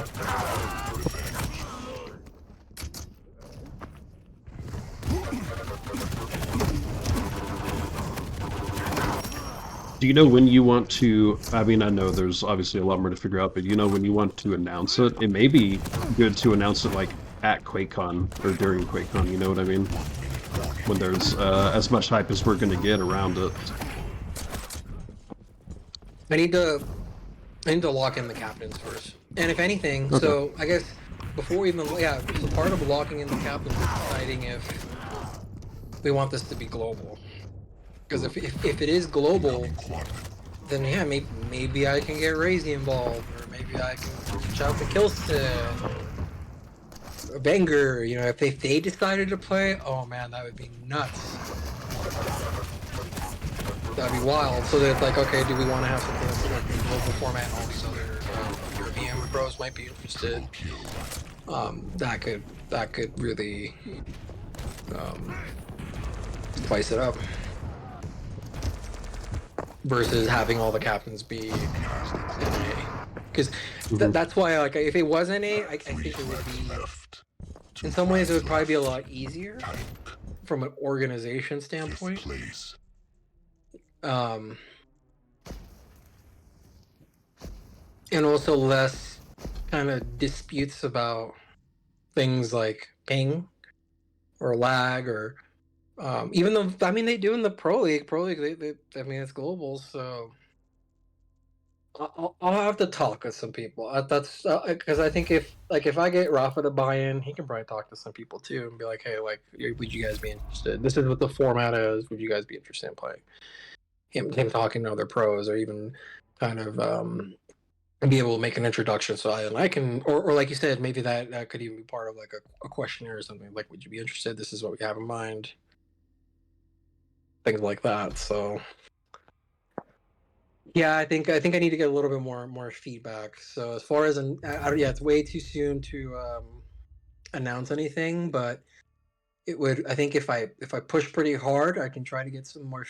Try to get this feedback soon, so that could be a possibility. Where yeah, maybe you could announce it during QuakeCon. That's not necessarily a bad idea, because yeah, there's going to be a lot of hype Vote now. there. Just a thought. And not only that, you'll be there. You can probably talk to these people yourself. You could be like, hey, look. Yeah. Apparently, I'm gonna be just like a table set away from like most of the people involved, so that'll be great. Is defense going to be there? Yes, he doesn't have a seat at the BYOC. He says he's going to be completely committed to the Pro League, and I imagine a lot of people will. Effortless apparently has a BYOC seat though, so So some look, of the like people in the Pro League will definitely be like in the BYOC area. so potentially even defense can help us out with that. As far as like opening up those channels of communication, so you can gauge interest and see if any of these people would be interested in doing that. Because if they are, if we get Europeans, like the pro level Europeans that have interest in this, then yes, then we would make it global. Open signups for qualifiers for global, and then maybe try to have like 4 EU captains and 4 NA captains. Yeah, that would be great. I think it would be awesome if we did have the Europeans, but I do understand it could complicate things a little if we had it like that. Well, it would 100% complicate things. Would be much smoother to do it either like NA only or EU only. Much easier to organize things. Less complaints about fairness, because Round begins in you're not dealing with those ping issues as much. So, capture the flag. although we can probably balance around that by having enough games. Well, I think yeah. So if you do 2 games a pop, especially for something like the weekly games, I think that's pretty. Yeah, you do 1 game in each. Like 1 EU game, one NA game. So maybe not. It might still be fine. It would still complicate things in terms of like when the games need to be played, because essentially the games would need to be played pretty early in terms of NA times. Yeah. The flag. Can't really be much later than like starting at like 10, 11 a.m. Well, maybe not, because if we do it like on Saturday's a good day, because you can, because I think. So I think you're Mountain Time too, so I think I am Mountain, but Saturdays are kind of bad for me. I work from 11 to 2. Okay, so all right, so let's say we do it on Sunday. Sunday would be perfect. Because even like 11 a.m. for us is already like 5 p.m. London time. Then if you go like Russia, it's probably already almost like 7, 8 p.m. when it's like 11 a.m. here. So that's not ideal for a lot of NA players, but then again, the Pro League, they do it too. But of course, the Pro League, there's a much higher incentive to play. These people are literally getting paid to play. Like, that's not happening here. Like, this is mostly for the love of the game and for people who even like SAC. So I don't know. I don't see a lot of Europeans play SAC, or even at a high level. So that's why I don't know, right? I don't know if a lot of these good European players or pro-European players are maybe not. But I think them knowing that people like Rafa or Psychip or things like that are going to play, or maybe we can even get Strong Stage. I doubt it. From what I've heard from Strong Stage, he's not that big into team modes. But or even, maybe we can get Chain. It does play sometimes. Dramas plays last. I think they would be great. It's unfortunate that the South American players are ping is a little bit shitty. I know, right? It's so unfortunate. Maybe they'd be interested. I don't know if Nox or Max. I think Max is not even in. Yup would play. I don't know if he plays Sacrifice. That's like so yeah, maybe. Well, and there's also Wing Zero, the guy that leads Aster. He played in the last one. No, as far as like being a captain. Oh, okay, yeah, I see what you mean. Because I want the captains to be as high level players as we can get. No, of course, obviously. And then that way, that way the qualifier is open, and yeah, maybe Wing Zero does qualify, or if he doesn't, like depending on how we do the format, maybe he gets drafted, maybe he doesn't. Like the cap. Well, that's why it's having the 1 day qualifier is going to give us an opportunity to. It's going to be a lot of work, but to comb through all the games and pull the data, and that way we can have statistics based on games that were played very recently, and when we know what these players are capable of. Because that was part of the issue with the other with open signups with the previous Hack League, because there were some people that we had no idea who they are, and sometimes you can't trust the stats from fake stats. Like it's like, for example, you can play bots, and it counts towards your stats. Like you can play a custom stock match against bots, and have like super crazy stats. Like you look like you're on paper, you would crush bots in SAC, or you would crush really good players. Like you're way better than them, and that's not like you can't completely trust the stats. So that's kind of another thing about having like that qualifier, that we get an idea of what these players, what they can do.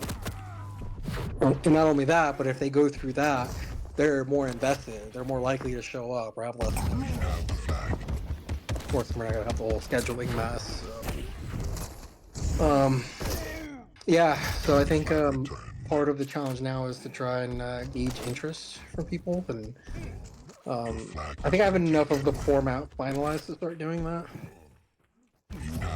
And once you get some more buy-in from people who are interested in playing, then, like you said, if ideally we could make an announcement at QuakeCon, but if not, you can use QuakeCon could be an opportunity to gauge interest. Maybe even for the timing, right? Maybe some of these players would be like, "No, I'm burned out. I don't want to play Quake Champions for a bit. August is bad. September is bad." That's fair. You don't have to do it that time. That's what I have in mind. But if that's gonna cause some of these people to not play, then we can. I think change we should that. probably wait at least a month after QuakeCon, because I think that is the time when a lot of pro league players go on vacation and whatnot. Yeah, could be, it starts in September. So yeah, so I mean, could it be announced in August? Maybe. Like I said, I think it would be great if it could, but if not, it's at least an opportunity to talk to a lot of these better players or the best players, really, and get an idea if they'd want to be a part of it. Of course. And don't forget, you can talk to other people in, the Church of Quake. There's the admin channel and whatnot. If you want to just like pop questions to people in there, everyone in there is very supportive and always wants to help. That's a good idea. That is a good idea. I might do that. I will do that. Well, I appreciate the update, and again, if there's anything I can be helping with, or the church as a whole, just let me know. But I do plan on having that channel pretty well updated by the time QuakeCon comes around. What do you mean by updated? Just like adding new stuff. Like it's now in. I got everything. I got all the credentials like in my name and whatnot, so that it's not affiliated with Lily or Sync or anything anymore. Are you talking about like your Twitch channel? The Church of Quake Twitch channel and the YouTube and all that. Okay. Hey, and we're also on Threads and Instagram now. Your flag has been taken.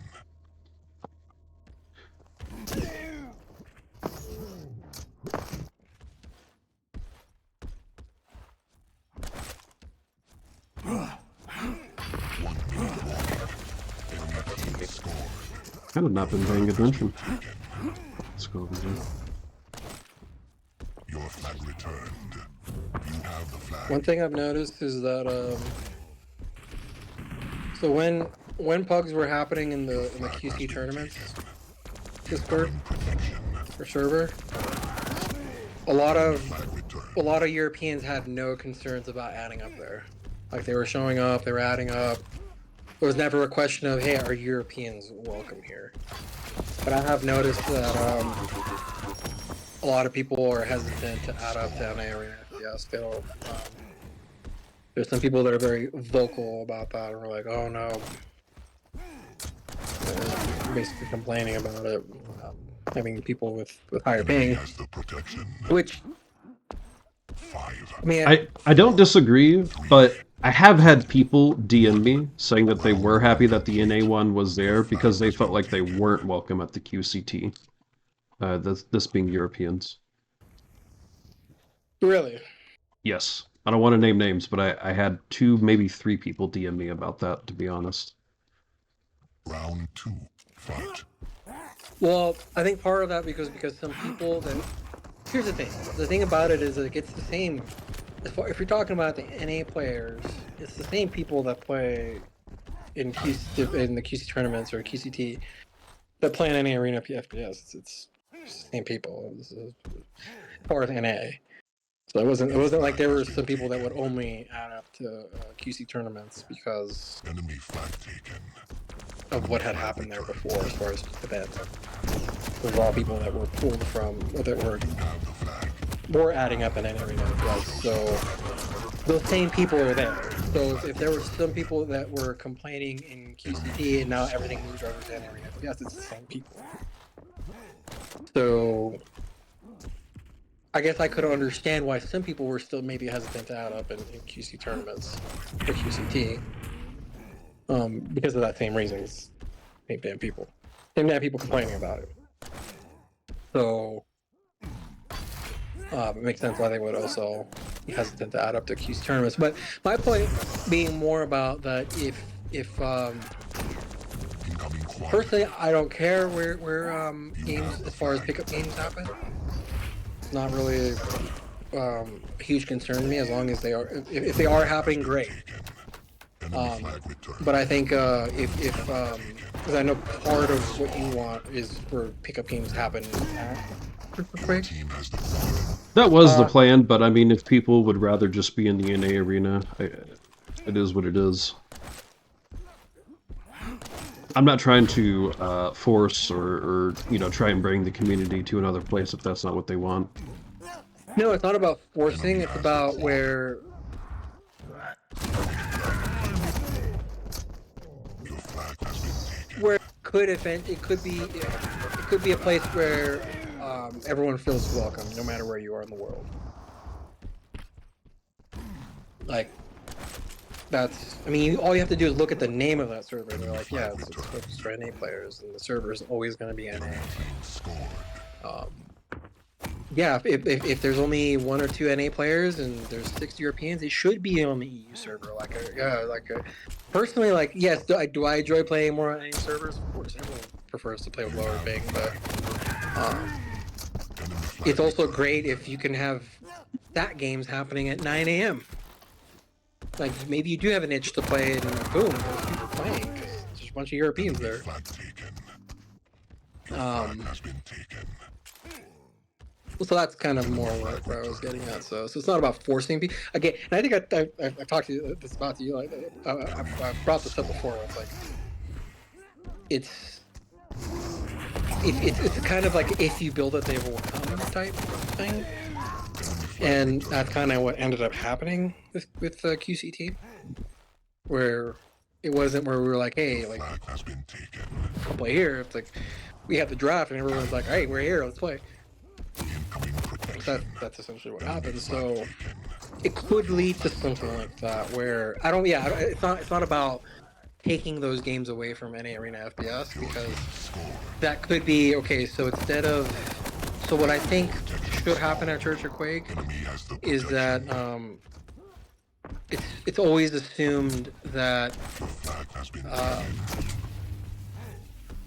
that the server could be anywhere, that it will be based off of where the majority of the players adding up there are.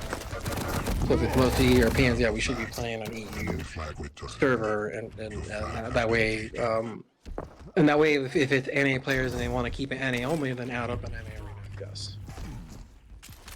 Continue to do that if you don't want to play with Europeans, right? So it's like that way, it would also give a better idea of what the interest is like for Europeans, is give them somewhere really welcome, where they're not, where it's never an issue of they're a burden or something. Where it's encouraged, right? Like, yes, definitely add up, and it's a community that can cater to them as well. So that's kind of what I was thinking. So it's not. Yeah, you're right. So it's not where you're like, oh yeah, all the NA arena players should move over. No, it's like continue to add up there, especially if you want games that are NA focused, which I totally get. Sure. But don't bring those attitudes of, oh god, go add up, go. Because there's some people specifically like, go. Why are you adding up here? Like, I hear it. Stop. Why are you doing this? Like, don't be toxic. But, and that's part of the thing. Like, I don't like. I could start my own server, right, and try to have this happen. I don't really care about that. Like, I don't care about me being some kind of decision maker or me kind of deciding those things. But there's already too many servers as it is. So I think Church of Quake could be that. Yeah. And it has a Pebble bot. I actually just updated a few things, so it has like an intro for when people join. The one thing I don't think we need all these text channels, like bugs text channels. Yeah, I can go through and clean that up. So I think we should merge it. Merge the two channels. Call it pugs, and then have one pickups text channel, and then you can add up to any of the modes there. You don't need to have it broken up. There's not enough people playing all these other modes anyways. You can still have a bot, or the bot can still have all these modes. Enemy flag taken. Your flag has been taken.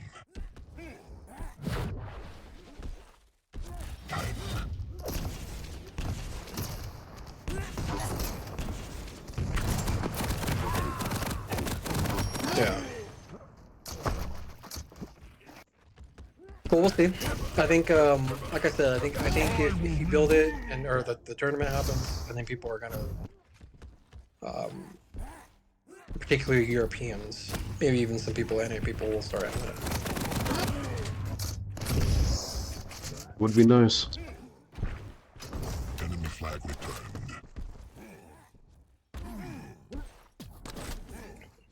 But yeah, I think catering to them would be good. Try to build that European community. Maybe even have Your flag returned. like some Aussies and some Kiwis add up. But they have I don't know if they still have Kwachi. I don't know if they ever do pickup games there. Let me see. I have no idea where the Australian players are, or really anyone from the Pacific. Protection spawned. Games. Enemy flag taken. 5, 4, 3. Rank views. Oh, pickups. Here we go. Enemy team Rank wins. views.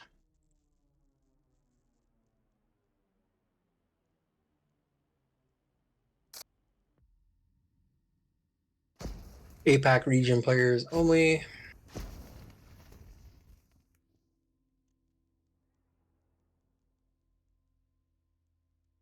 They don't. It doesn't look like they really. They don't play SAC at all. I'm looking at their bot. I don't think there's much interest in SAC. Looks like they do a lot of duel, 2v2, possibly some TDM.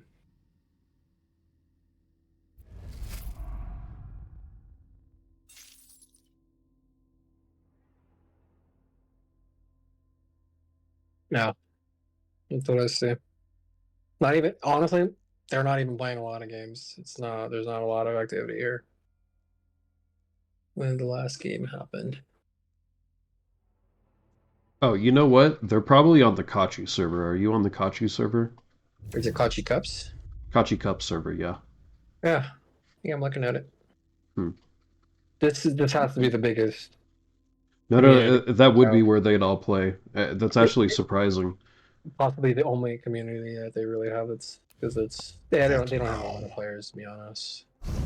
I mean, I know they do a whole bunch of tournaments. I expected that they were also, practicing and bullshitting around in here, but it doesn't look like they are. Mm-mm. See very little activity.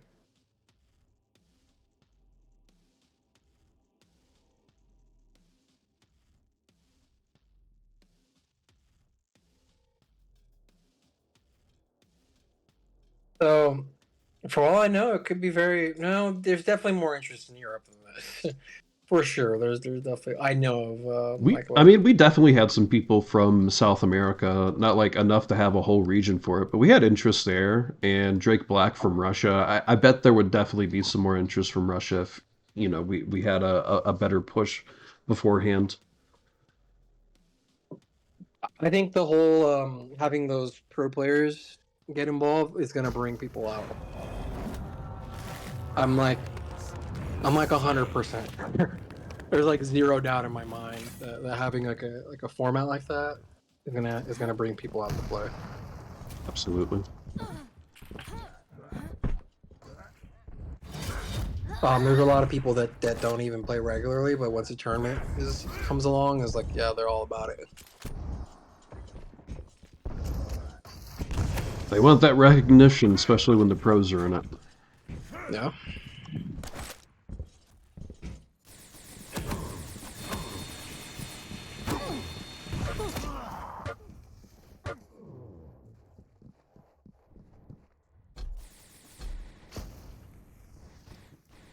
Prepare your team. Round begins in Okay. 3, 2, 1. Hey, you know what? Capture the I may post about this on the admin channel. I think that's a good idea. Yeah, I think people would be more than happy to help. Or actually, Or maybe not in the admin channel, but I guess I may as well post in the. I think you had one for organizing. Yeah, here it is. I did, but not. I don't think everyone is in that channel. I think if you're actually trying to get some help, you may want to post in the admin channel. It's the same people. Oh, okay. Well, never mind then. Yeah, go ahead and post it in there then. Yeah, it's all the same people have access to it. All right, wonderful.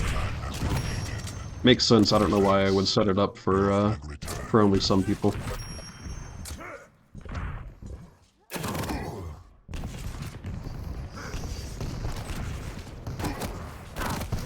And in fact, I would want this to be open to like the Russians. Yeah, like let's say Cypher or Base or Agent. Like they essentially they can't even play in the Pro League, but they are more than welcome here. Drake can definitely help us with that. enemy flag return. He's very in tune with the Russian player base for sure. Incoming quad. Or Zron.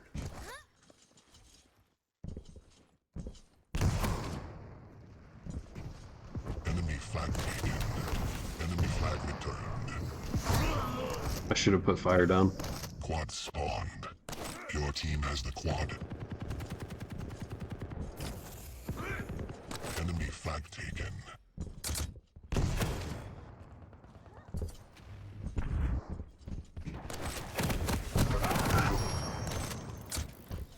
Your team scored. You have the flag.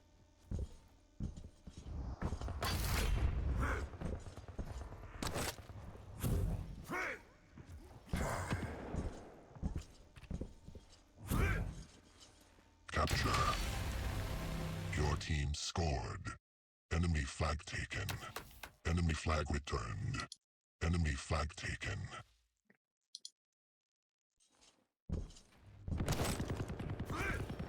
Enemy flag returned. Enemy flag taken. Your flag has been taken.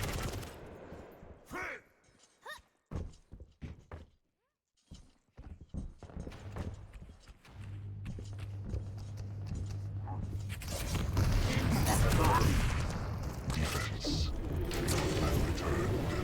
Your team scored. Enemy flag taken.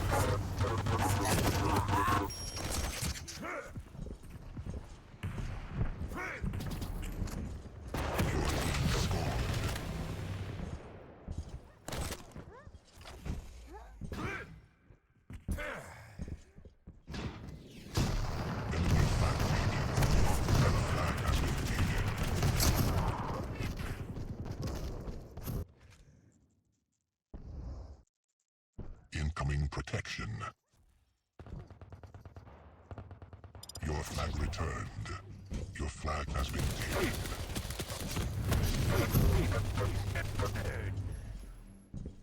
Time. Protection spawned. Your team has the protection. Your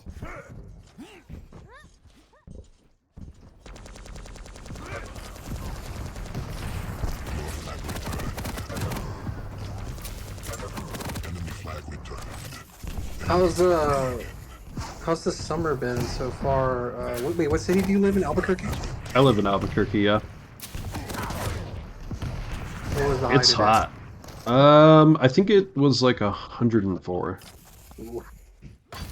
But we're definitely just casually hitting triple digits, that's for sure.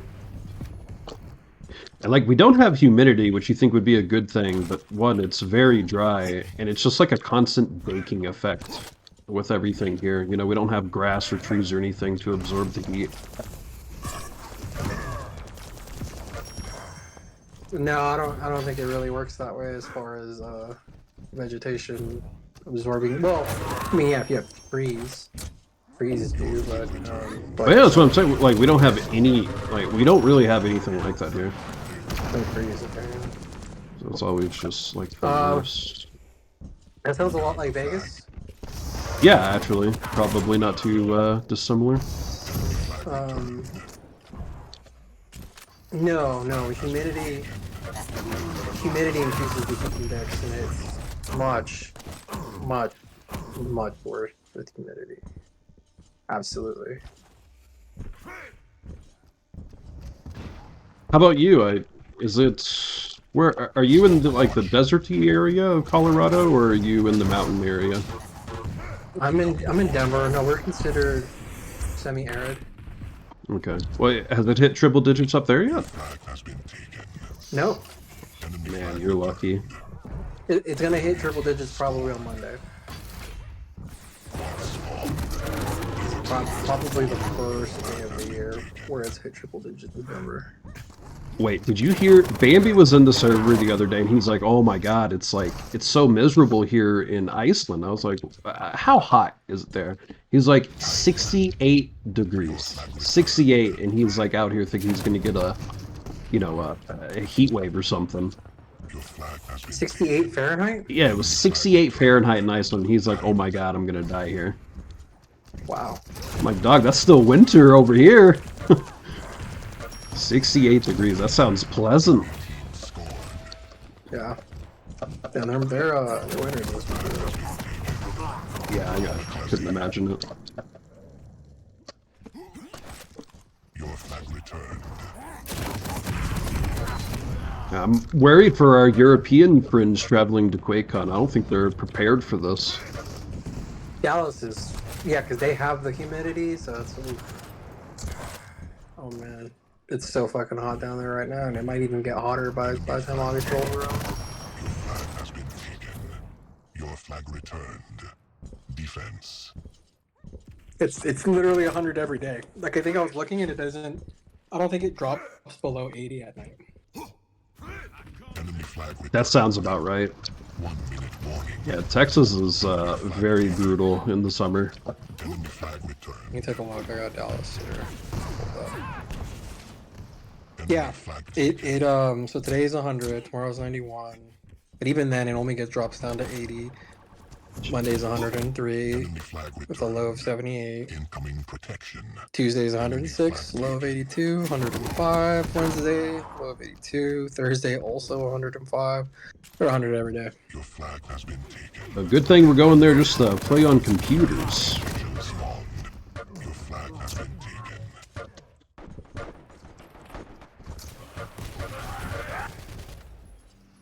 This is true.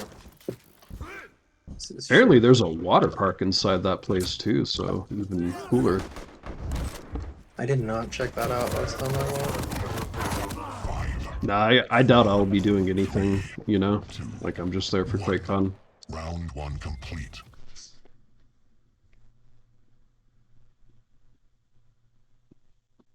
A good opportunity to check out some spots. Like, I'll definitely Enemy go check flag out some returned. restaurants. Round In 2. the Grapevine, Dallas area.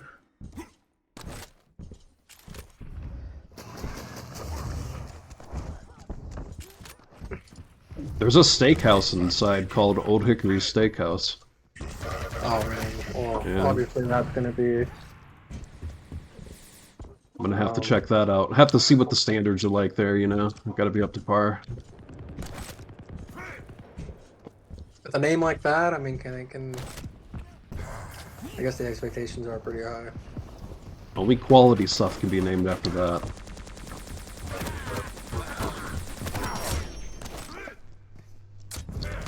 Like, I imagine it's gonna be presidential. Sure hope so.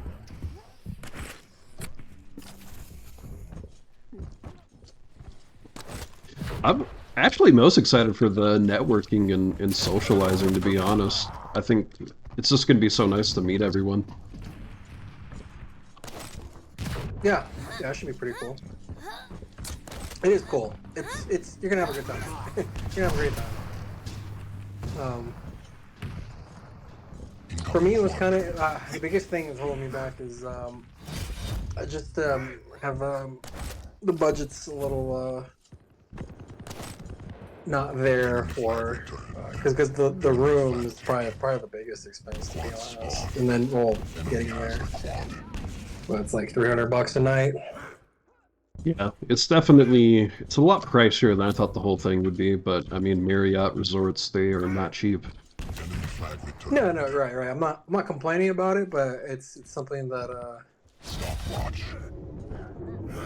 gonna probably gonna have to wait for me, which is fine. I'm not I don't have too much FOMO. I mean, I know what it's. I do know what it's like. So it's gonna be a good time.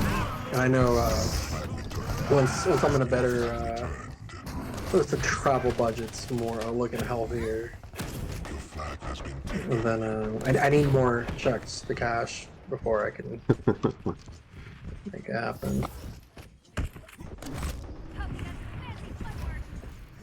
You know what I mean? Yeah, I feel you. Hopefully everything's a bit calmer next year. Everything tones down. What up, brothers? Hey, what's up, man? What's up, dude? You guys want to play some 2v2? Enemy flag taken. Yeah, I could add up for that. Nothing else is gonna pop. No, with that attitude. Yeah, but it's true. What are you guys talking about? Enemy flag taken. Drama shit? It's calmer next year? No, we were talking about Season 2 and QuakeCon and just how cool things are. Still not coming cashed? I don't even know if you can get tickets. It's sold out. He can get in as a guest. Yeah, I don't think so. It's all good though. I'm not bummed out about it or anything. Enemy flag returned. It's all good. Now I was trying to make sure I need more checks to cash before Enemy flag the budget. Your flag returned. I'm just like, I was kind of on the fence too this year, but the rumors of it being the last QuakeCon kind of pushed me in one Wait, direction. where did this rumor start? So I think the rumor started from a post that, Was it Mistro? Enemy flag yeah, Maestro. Maestro. posted. flag taken. Yeah, Maestro posted something where it sounded like it was like, and it was pretty clear, like the way they worded it, like not an accident that it was gonna be. And then I don't know. After that, kind of just blew up. So who knows? Maybe they're wrong. Maybe whatever. But I thought they were saying that because they were leaving. They're leaving the that scene. could be it too. Yeah, that could be it too. But I don't know. Like it feels like there's something. That there was something there other than just the Maestro thing. But who knows? You know. I don't know. I read something today. I think was it today or last night about that where I think what happened to them is they're losing some of their funding. Oh, Maestro is. Yeah, like I think they're losing their Logitech deal. Oh, shit. Yeah, Logitech removed a lot of its funding from esports this year. Interesting. I didn't know wonder if- Logitech was such a big part of Quake Champions, to be honest. They like fund 2 or 3 teams, or you know, they give money or whatever. Enemy flag taken. Huh. Well, that's more likely then. But yeah, I don't know, because like also with the acquisition and you know ZeniMax, Bethesda changing hands to different companies, it seems like it could play into those decisions, but I kind of feel like Microsoft would want this compared because like no one else really has this. You know what I mean? yeah. Hmm. Well, the thing about QuakeCon too is like they also use it to essentially announce like anything Doom related or maybe even some Fallout stuff. So it's almost like a Bethesda event, if Oh, you for will, at sure. this point. Yeah, yeah. I think we're definitely Microsoft. going to get the Quake 2 remaster. And something I noticed that this is the 30-year anniversary of Doom, and they haven't really done anything with Doom 3. So I wouldn't be surprised. I don't think it's gonna be all out Doom because the last one I think was Year of Doom or something. It was essentially like a Doom con, Quake con. Yeah, Maybe it for was the Doom one before Eternal. last. Yeah, so I don't think they're gonna like throw all their weight behind Doom because of the anniversary, but yeah, maybe it'll be something cool. Have you ever been, Cash? Yeah, I went Oh, that's back great. 2017. Nice. Yeah. Well, as long as you've been. I had a great time. I had a really good time. Was it the same people? Like anybody that we play with now was there that you were hanging out with, or? No, because back when I went, I didn't even really play Quake. Like I went Really? because Oh, interesting. I met a bunch of people playing Doom 2016. Like Is I that met how you like got into Like all the this? online Was through multiplayer? that? yeah, like I know it's like I'm in a clan with like Tokyo Punch Out and a bunch of other people that we used to play like a lot of tournaments. That's awesome. We I wish all I met found up. like a scene because I tried playing like the online multiplayer was fun for a while it was active, but kind of died out for me because I never met. I didn't have like a pubs thing like we have for Quake. I mean, we did do some pubs. It was different though. It wasn't like what we have now for pickup games. Yeah, it definitely wasn't like that. Where Just jumping on and playing multiplayer together, pubs essentially. I don't think, I don't think Doom 2016 had anywhere near like for Quake to be considered dead. It still has I mean, always had I think more people honestly, than 2016 have had. Discord had Yeah, only just come out when Doom 2016 came out. that's a good point. So back then, like Doom 2016 was actually the first game that um, I started playing on PC. Oh wow. In fact, I actually used to play Doom 2016 with a controller. Wow. Shame. I'd be careful who you say that around. It has controller support. Like it was made with controller support, so um, it felt great. I actually played tournaments with it. Like I was that good at Doom 2016 that I could hang with people playing with mouse. Yeah, I mean, if the game, and probably because it's a console world that we live in, so like I wonder like the sales, maybe even more copies sold on console in the beginning, but yeah, like there's Halo competitors, right? Like they all use controller. There's a little auto assist aim and stuff involved, but yeah, I mean controllers can be really good. I can't. You can. Well, okay. So to be fair, Doom 2016 also is the movements nowhere near as complicated as Quake Champions. Oh yeah, you get It's nothing from. There's no strafe jumping. Yeah.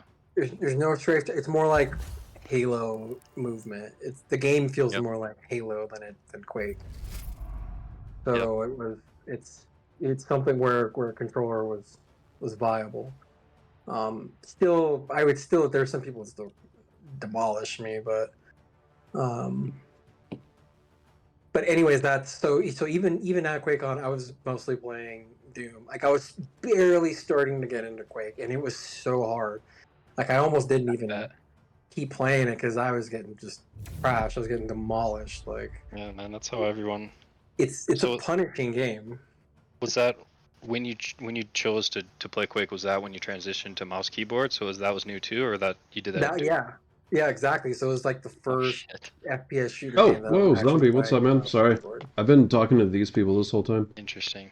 Wow, man, you went through the fucking gauntlet Seven at seven in QuakeCon my or like a little bit house. before? Wouldn't be Quake was upset probably at when I first 68 really degrees started inside. playing Hey, that's at what it least. is in my You're looking apartment. around, and you're like, 68. oh fuck, this is the next Yeah, level and all that. because well, it was still back then. It was still I think it's barely out of closed beta.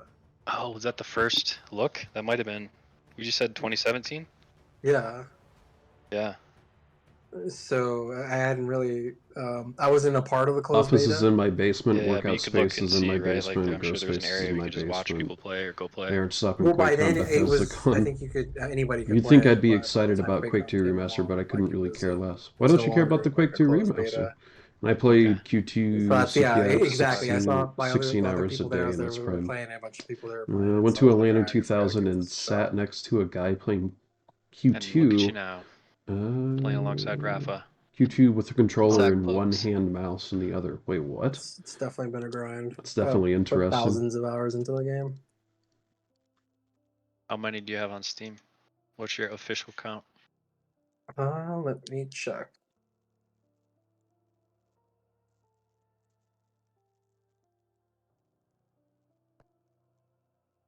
Dude, Steam takes a. Is it me or does it take a lot longer to open up now? Steam? Well, they updated it because the UI used to look different. They updated the UI like within the past month. Yeah, the new UI is awesome. Actually, it was much needed. I don't They- notice it at the startup time because I have it auto start with Windows. Like I just. Yeah, same So- here. Oh, okay, yeah. So sometimes so I don't have it auto start because if by chance I win do something productivity based, I might You didn't want to see the icon down there. you know, or even Too have easy. it take up any resources. So Yeah. but yeah, it definitely takes a lot longer. But yeah, it looks so much better. It looks much better. Yeah, even the posts, like the small stuff, I was like, oh man, that's nice. Little pop-ups to tell you about your friends and everything. 3,700 hours. Man, I'm looking at my total thinking, oh, that's a lot, but you got me handily beaten. What game is this in 26. Doom? Oh, Quake. Oh, I got wow. 2,600. I think I'm just about to break 2K. Fuck. You're up there, bro. That is a fucking grind. I started in the second wave of the closed beta. Haven't. But that was a different client, right? Like, that wouldn't count on this. It was a different Steam release. That's a good point. If you played hours on the Bethesda launcher, it would not show. But you can go check on your Bethesda stats page. That would show everything for sure. 3, I hardly played the Bethesda launcher. 1. Capture I the assume flag. Cash didn't either with his totals. I feel like we're about to play So- 2v2. Do you guys have more hours in Quake Champions than any other game then? Your flag has been taken. Yeah, without looking, I know that I do. Have the flag. Maybe not Yeah. any other game historically. Quake 3, Quake Live. I'm more or less. I mean, I had like a couple years off here and there, but over its entire whatever 20, 30-year lifetime, that's not much. But I more or less played that from Q3 test until Quake Champions, Your flag. on and off. With other games, I'm not like a one-game guy, but I still put in hours. So Flag taken. that's the other game. Probably Quake Live would be. It's got to be more than Quake Champions, just because it was out for so many years, and I was just like, fuck. Your flag I just has kept been playing Clan Arena forever. Oh, yeah. But that's it, man. Like, Quake is the only game that kind of hooks me like that, as a lot of people will tell you. It's in your blood. I agree. I need to push these numbers up.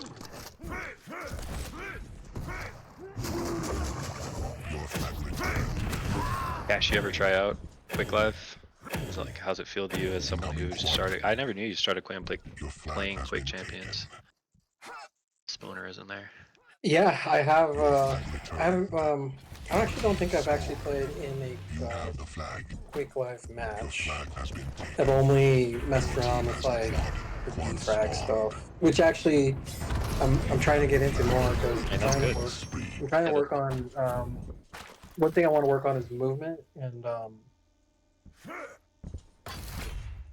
Yep. getting better at doing like little like trick jumps and stuff like that. Yeah, I mean, you know, Quake Live is like back to basics in terms of movement, and it's applicable across all of Quake Champion, just a basic strafe jump. So, you know, and all the advanced stuff you can do from that starting point. That's good. So you're just doing like the actual built into the game. I haven't even done a lot of it because the last time, like, maybe like a week ago, I was doing it, and the game wasn't running stable. Like, it was like crashing a lot on me or like freezing up, so I kind of gave up. But I did well, so I did try. Like, there's one where it tries to gauge like how good you are, and you play like you play a bot. And it's actually a pretty good bot. So I think the bot was better than almost any bot I've tried in Quake Champions. Yeah, I've done that. I did that not too long ago. The training maps in Quake Live are actually really good. But it does feel a little different. It's not exactly 1-to-1, but it does feel really good. It does feel really pretty smooth. I think there's more weapons. You get more weapons in Quake Live, so there's some weapons I didn't even have minded. But I want to try more of the defrag stuff to help out with movement, because that's still somewhere where I don't have a lot of room to improve. One thing I really want to work on is like those like the rocket jumps where people like flick like this perfect angle and they flick right back to what they were looking at in like half a second. Like you see the pros do it all the time, and I'm always like, man, that's so good. Like how, like I know it's probably a lot of training to get to that point. No, I mean not so much. It's a flick. It's like a repeated movement, you know. It's like certain angles are certain flicks, and like, yeah, I can do it. It's not consistent. Anybody who's done Quake long enough, but those are, you're right, those are like the thing that give you the crispy movement, like these little rocket jumps that Rafa does. I'm like, yeah. And they're like at the perfect angle, and they do it with like 90+% consistency. Oh, yeah. They'll mess up a little bit here and there, but it's rare. And those little flicks, like being able to tune my sensitivity to that point where I can still do quick movements like that, but it doesn't impede my aim at all. Yep. Yeah, there's trade-offs when you start changing around stuff like that, for sure. You think they use like different types of Excel to do that? How do they do it so well? I think some do. Yeah, Excel helps, but you know, it definitely increases the chance of being inconsistent because it's hard to, you know. I think it can be. I don't know. I haven't messed around with it enough, but I suspect it can be tuned pretty damn well to where you know exactly kind of what to expect depending on how hard you flick or how hard you move your mouse. Your flag returned. Because for me, I don't really move. Like I pretty much aim with That rel. Like I don't move my whole arm. It's probably detrimental to my aim, but that's kind of how I've gotten used to playing. And so for me, it might be a little bit trickier. Pizza ordered? What type of get pizza that you eat, right. man? We got green chili so out here in New Mexico, Excel is really only and people put that on the pizza. It is the best. To a degree that I need it to, but it's like investing that kind of time to do it though is still pretty significant. So that's why a lot of people don't do it, because they're like it's I think it's arguably a bigger time investment to tune that to where you get it really dialed in. I think it is. It's a curve to understand more than just, you know, a linear value. Yeah, it's reprogramming all that muscle memory. Cool, man. We should play Quake Live sometime. If you play it, I stopped playing it for a long time after Quake Champions come out. Basically stopped because obviously I needed a break at that point. But been playing it a little bit recently. One thing a lot of Quake Live happening at QuakeCon, so it's good to freshen up with all Quakes. One thing I don't like, and I think I heard somebody say you can turn it off, is the jumping noise. Really? It's a little bit annoying. Like, yeah.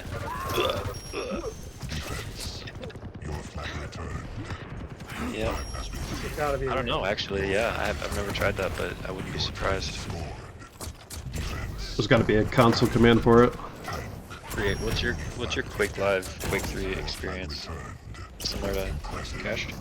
I played a little Quake Live before Quake Champions came out, and then when I got accepted into the Quake Champions Alpha, I just started playing Quake Champions.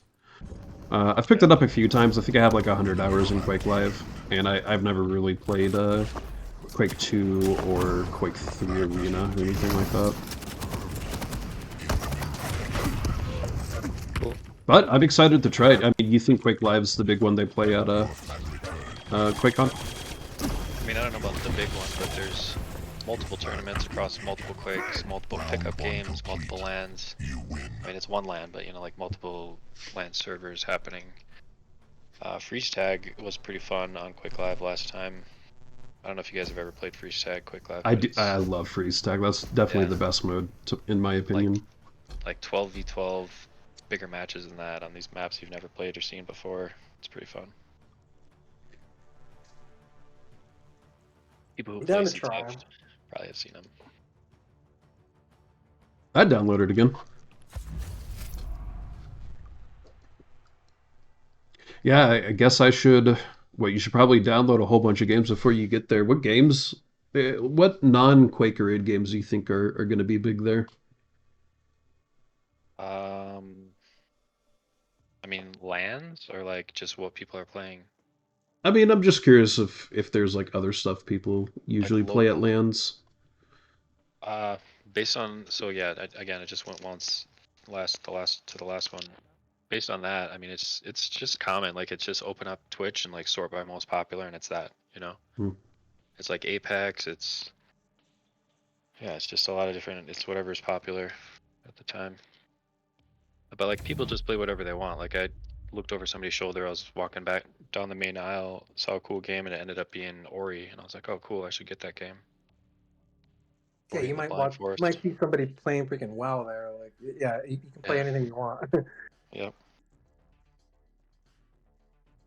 Which I think is probably a little bit lame, because I mean, Yeah, I wish there was more Quake. Like, it seems like most people aren't. I mean, pretty sure most people aren't there playing Quake, any Quake.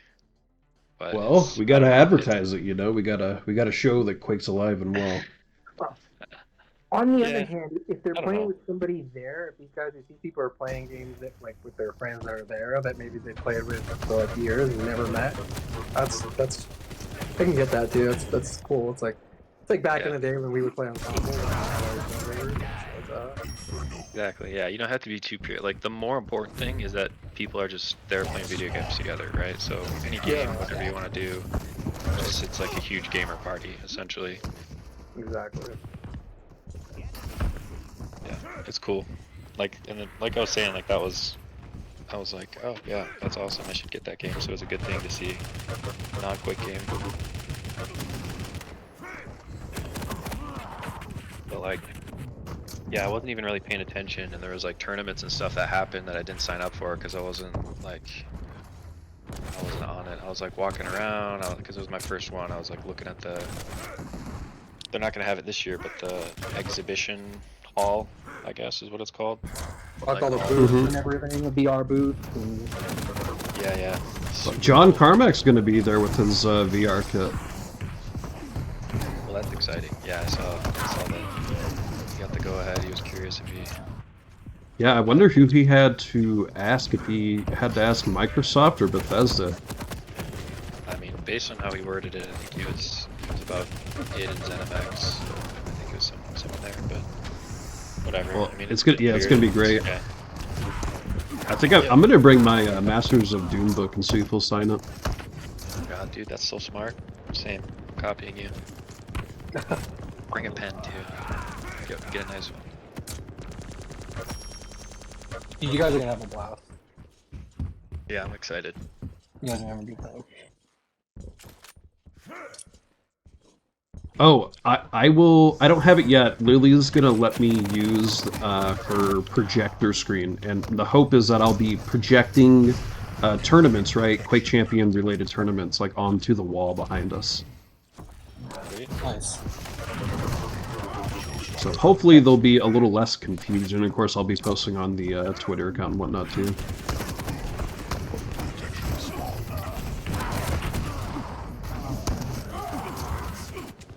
gonna get to meet Rob and Lily. And there's a bunch of people from I think Ed is gonna be there. It's Fortnite, Agitator. And who else? Oh, you have the pleasure of meeting Vigilante, Andre. Bunch of other people, of course, but I'm sure, man. Everyone behaves different in person. No one's gonna be that stupid, so it's gonna be fun. I hope that we can get like an NA Arena Discord meetup or something, you know? I think you can. Should probably start planning that. Yeah, maybe. Here, there's like a bar next door or something. There's definitely bars in there. Yeah, it's huge. It's like a compound. Like, don't think of it as like a hotel. Think of it as like a compound. Like one of the ones you go to when you go to vacation in Mexico, basically. Not to that scale, I don't think, but you don't have to leave. Like everything's there. There's a grocery store in there. And we're not even going there for what's, you know, at the Marriott. We're going there just for computers. We're bringing our own entertainment when you think about it. Did you stay there, Cash, when you went? Like at the hotel? Yeah. I did not. So it's kind of rough because like you go there and you have to stay there and like you can't sleep, you can't rest, you gotta just fucking grind at the land and like staying up late, like doing the late shit. Yeah, it was, I think getting a room there is like, for me, it's not even a negotiable item. Non-negotiable. Yeah, I can see why after last year I was like, fuck, like man. I mean, it didn't get me down too much. It was my first one. I was excited, but yeah, there were points where I was like, I went to Zild's room, had some bottles that I brought, which I had to leave in the car. That was a good example. Like I couldn't, can't bring glass in there. That Oh, you meant Zild? Yeah, what did I say? It's Zild, You said Zild. Yeah, Zild. Nice. Yeah, he was cool. Met his wife. Yeah, and some beer. That was nice. Well, I think we're doing it right. We're going to get there a day early, leave the day after. I think we're just going to be able to enjoy it fully.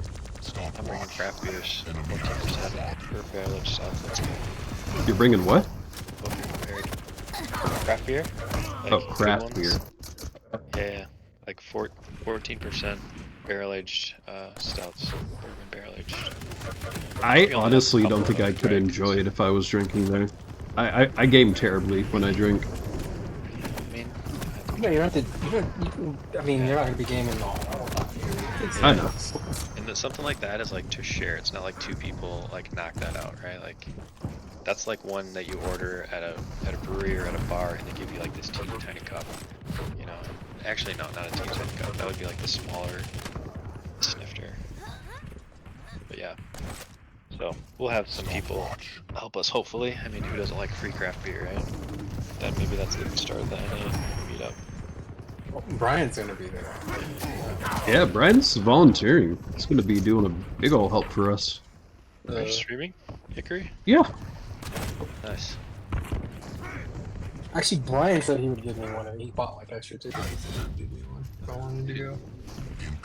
Keep going. Nice guy. Bought extra tickets looking to give them out. So you have a free ticket and you have transportation. Alright, I won't guilt trip you on this stream. On stream, I won't do it. I mean, we could get like a couch or something in the room. Enemy has the protection. I mean, they give you cots. Like, if you ask for it, they'll be like, here you go. That is possible. I mean, we're getting a room with 2 beds, so I'm sure there's a way to get a third thing in there for you.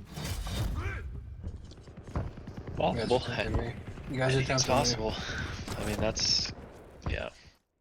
You get the cot rate, right? Like, I haven't seen it on a bed, so it makes it cheaper. Think about it, brother. Got my car detailed. Doesn't smell like shit. It's fine. Fine. The little things. We're actually, so here's a development too, is when we get to ABQ, we're gonna rent a car. So it's like no one's car, right? It's like once you get there, you know, if you want to go to Whataburger or whatever, just take the rental car. So, This is true. I'm gonna rent a car and like then we're that? gonna drive out. you like that? Probably Toyota Corolla. It's gonna be. I don't I've never know. tried. Yeah. I've never tried Whataburger. Is it pretty legit? It's pretty popular out here. I mean, it's not my What do you favorite, say? but it's Strong decent. opinions out there. Look, if you come out here, the only thing you really have to try is something with green chili on it. I mean, that's like it's absurdly wonderful.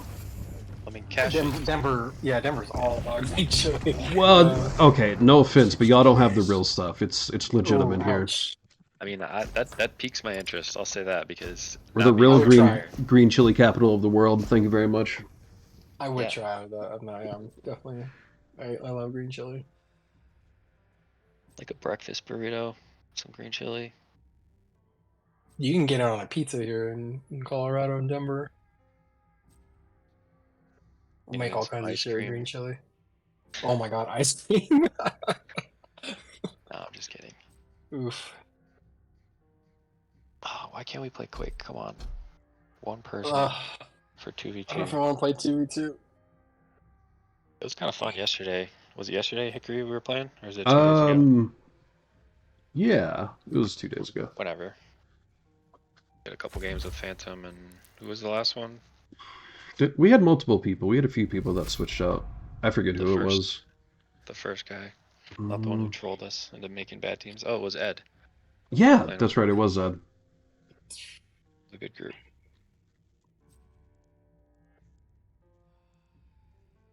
All right, what about some So, single player? What about some? oh, I Nick, think are I've you seen you playing anything? playing. I think I've seen you playing Diablo, Acid. Yeah, I've been grinding Diablo. What level are you? Or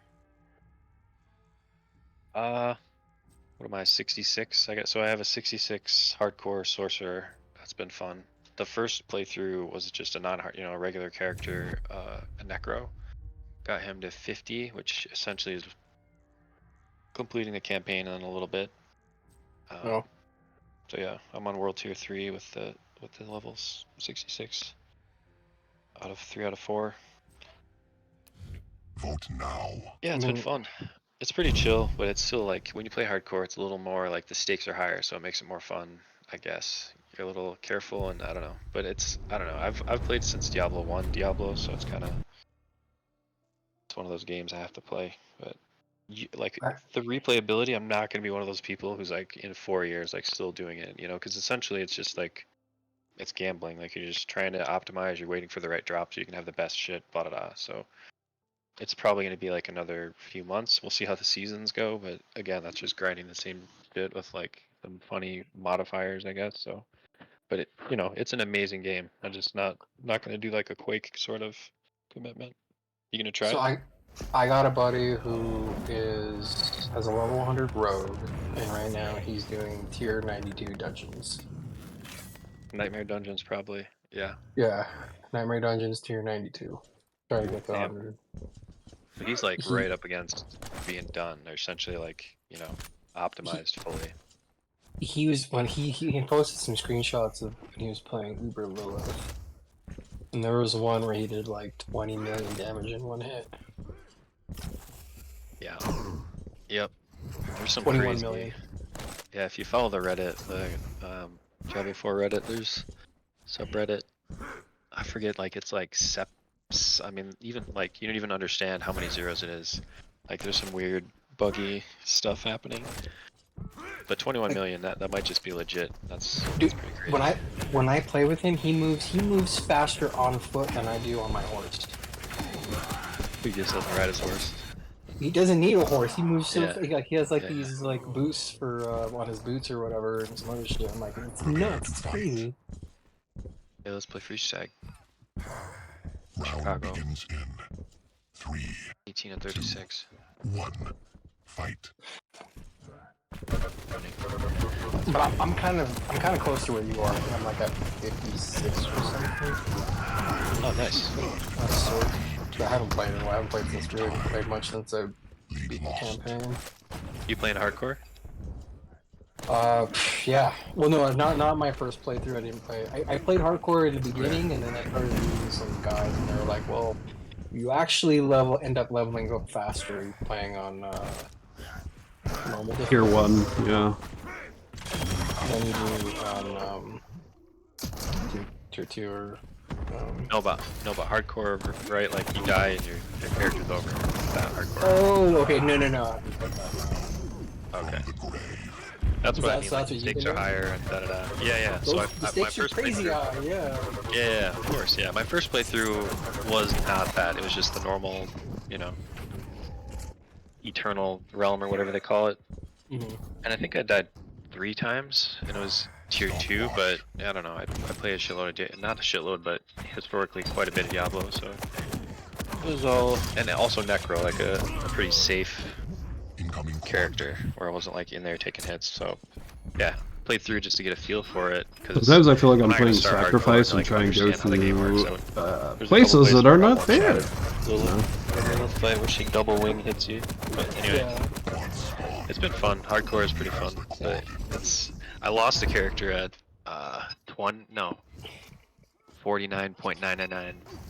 And that hurt. I'm not sure if I'll play again if I lose this one. Yeah, that's kinda, it's brutal. Because I've been one-shotted a Hey couple guys, how's it times going? Thanks for tuning in. so, like, Just doing a little after work Quake champion I stream. was shocked that I died because I was like crushing everything in my path and boom, I'm dead. Yep. But it's cool though. Like I think they did a good job with the balance where you don't feel like you're just rolling over everything. What I noticed is once, like, let's say there's a good gap when you last like updated on your equipment, things like that, where once you do upgrade everything, like you do kind of feel kind of unstoppable, but then all the enemies quickly catch up. Yeah, you're right. It does. Oh, it's It wrapping does, again. the Oh, game you got a scales GG. with almost pretty much however much you level up. Although watching my buddy play it didn't look that way. Like it's incredible. I'm like, goddamn! I couldn't even tell what was going on. It was like so much. I'm like, what the fuck? Like so much is going on. He can't even see his character. Yeah. That game it's pretty crazy how that happens. It happens to me like I'm like, whoa, what? One of the times I died, I was just tired and I wasn't even watching my health bar and boom. It happens to people too. It's so easy to lose track of it. Yeah. Because like you feel strong and then suddenly something's hitting you harder than most things ever have, and like all it takes is 4 or 5 hits and you're done.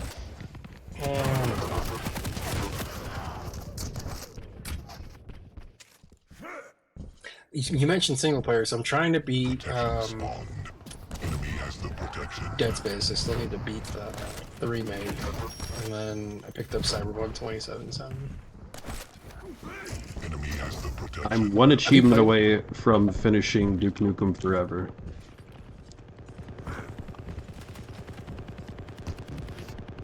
Oh, I think I saw you playing System Shock. Did you end up picking that up? Degree? Yeah, it did. I've gotten through essentially chapter 1 of it.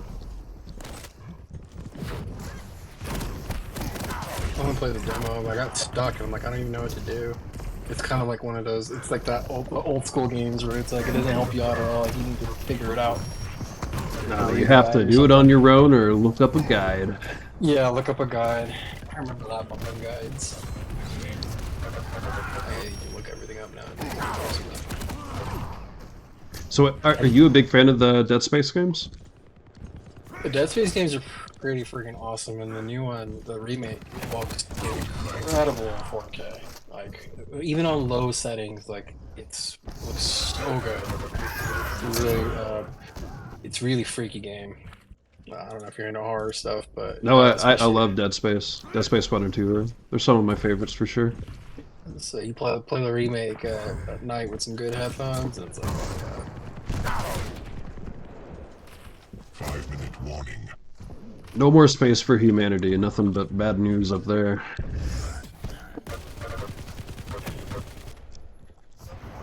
Did you ever, Acid, did you ever play Team Fortress, or are you ever Team Fortress 2? Nah. I mean, Yeah. a little bit. I never got into it. I got into Team Fortress too late, but yeah, I have played it. I think it's a really decent game. Dude, they still have like over 100,000 people playing it. They just got an update actually, so it broke their all-time player count record. It's not even a content update. That's nuts. Denied. Enemy has the quad. Good for them, I guess. Well, it makes me want to try it. Have you not played Team Fortress 2? I have not. I downloaded it. Wow. I mean, yeah, this would definitely be the time to download and play it. It's a really fun game.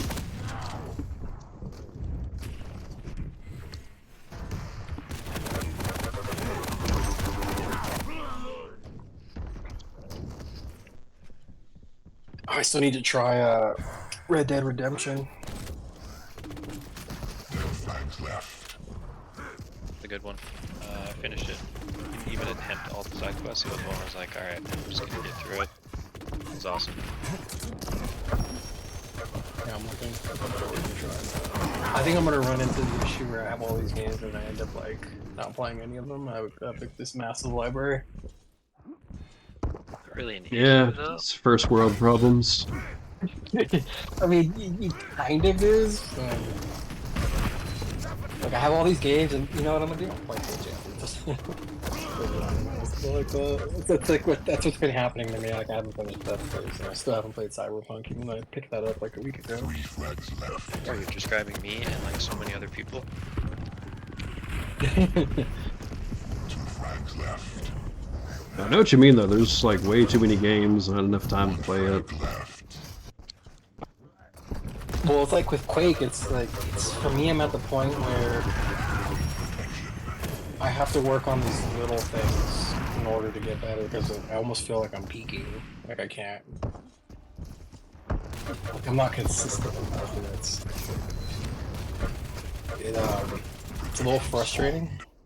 Like I wish I could be like, oh yeah, I'm continually improving, and now I'm better and consistently better, and I'm consistently like topping scoreboards and things like that. But it's Do you not record working your out games that well? way.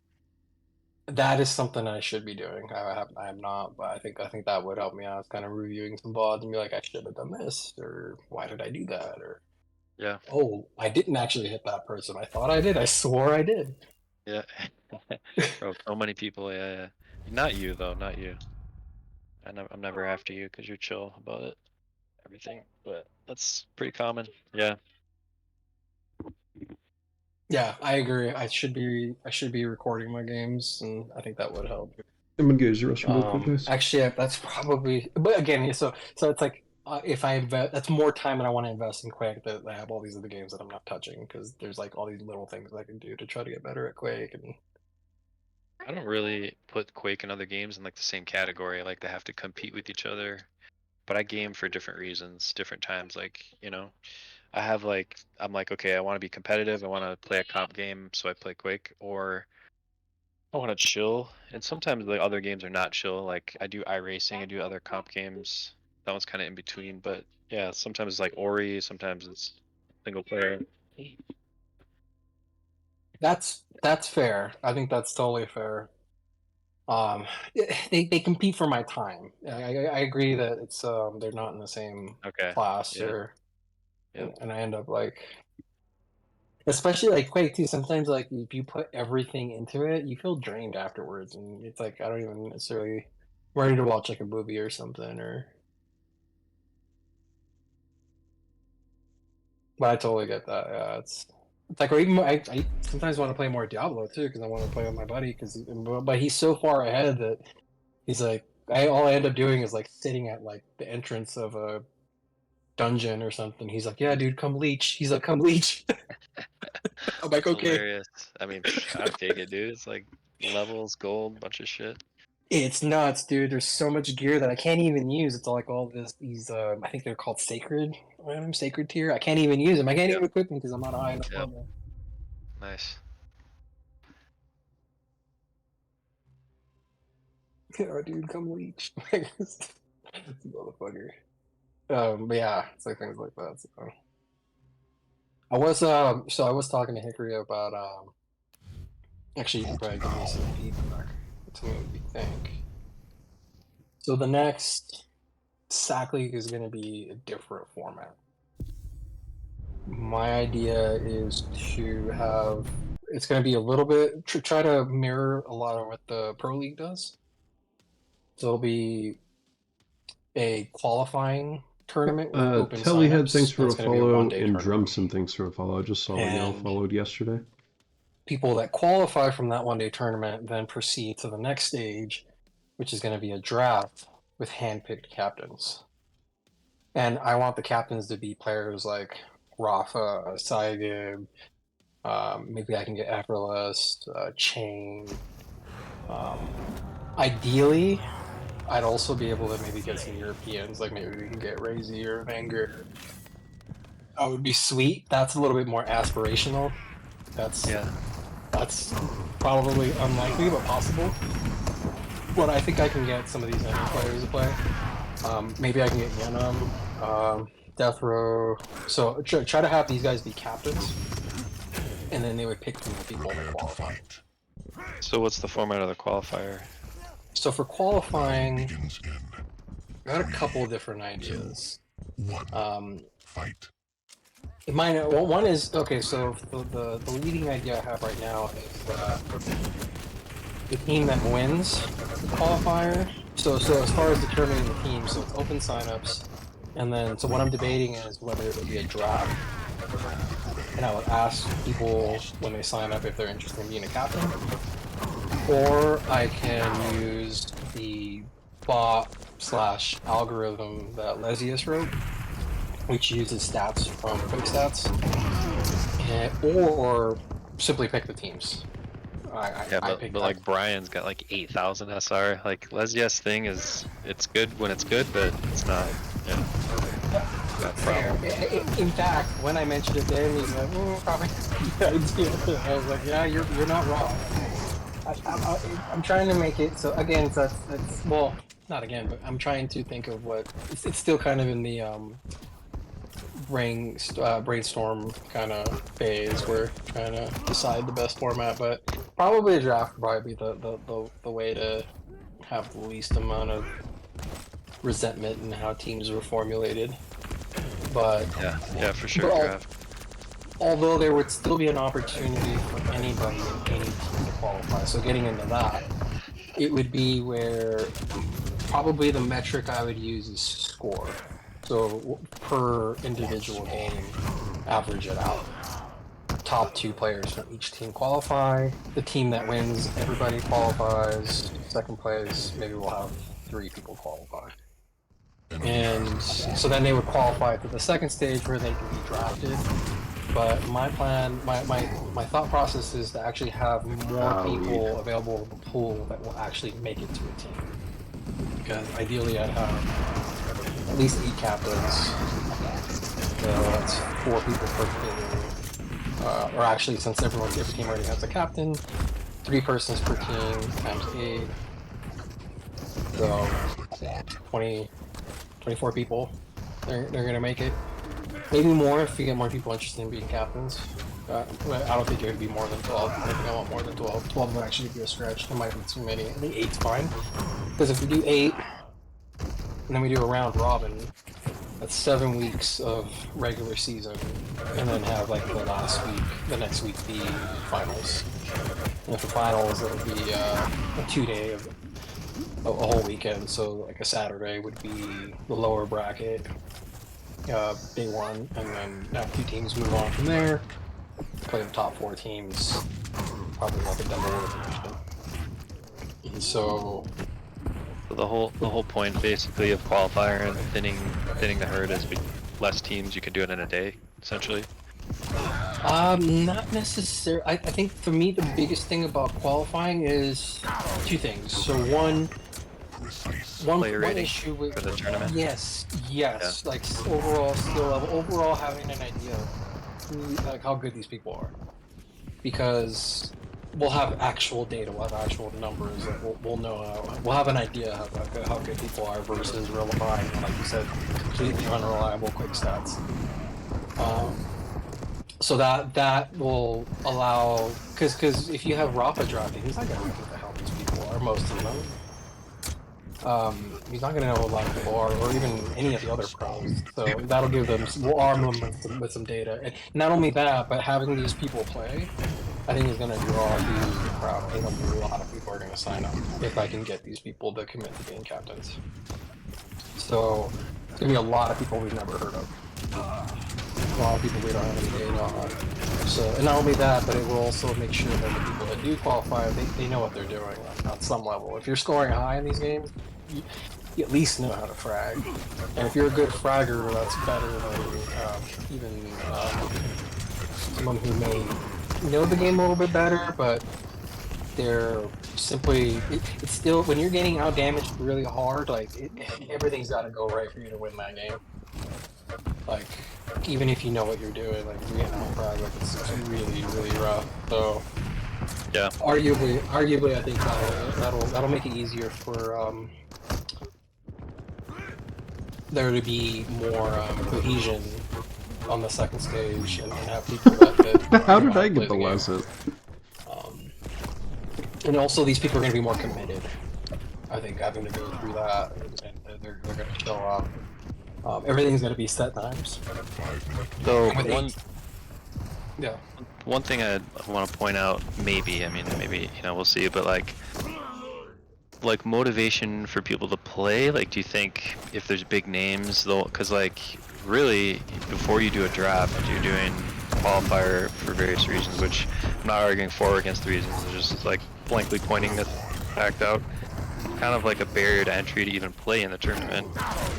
And the last one we had a huge turnout, but I mean, I guess it was a lot of teams and it was a totally different commitment. We'll see, but is there like a cash prize? Do you think people just want to play? Think there'll just be a lot of interest?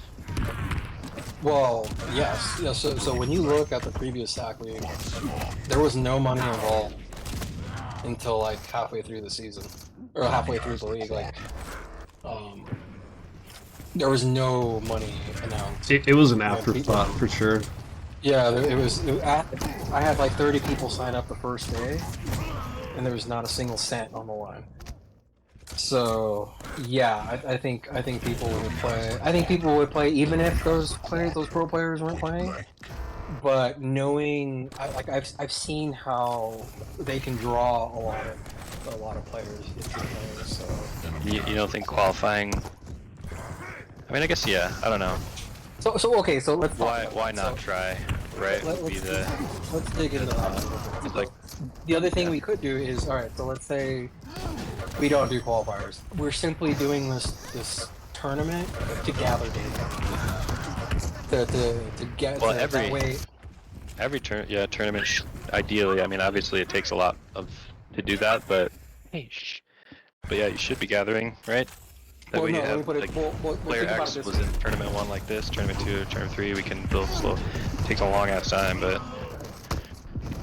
Well, okay, so the thing about the difference in the SAC League and any other tournament that was ever done is that the idea behind it was going to be like a multi-week thing. It wasn't going to be everything in one day, and so that's the format that I'm going for. So in doing a one-day event, we're able to gather all the data, like we're able to know how good people are, and there's not going to be any 5 or 6 players. Every team is going to have 4 players. And if a team loses a player, like the only concession I'm going to make or kind of like workaround is if the other team is willing to do a 3v3 or something like that. I don't know, maybe I would consider a subsystem, but that kind of gets tricky. Like, that's why doing a one-day event I think is a little bit safer, because it's not as big of a time commitment as doing like a multi-week event where it's like you have to show up week after week. It's so for us to gather this data. So if you do it, so let's say I do this one-day tournament, open signups, anybody can sign up. Yeah, so if we scrap the qualifier thing, at least we're still gathering data and compile this data. Like, what, these are the people that scored the top during this tournament. Doesn't like that way we can at least average out the score and be like, okay, this is the data we have from the tournament, from actual gameplay in SAC tournament, and arm that data or give that data to the captain so that way they have an idea who these people are and how good they played, versus they're going in kind of blind. Or there may be some people that they recognize, but once you pick all those people that are recognized and you know them, there's a lot of people that signed up for the stack league. I had no idea, never seen them before, and their stats were not helpful either. Yeah. Yeah. Tough. So then the qualifying thing could be where like not everyone's gonna make, not everyone. Like I'm not gonna have 5 or 6 player teams. I'm not doing that again because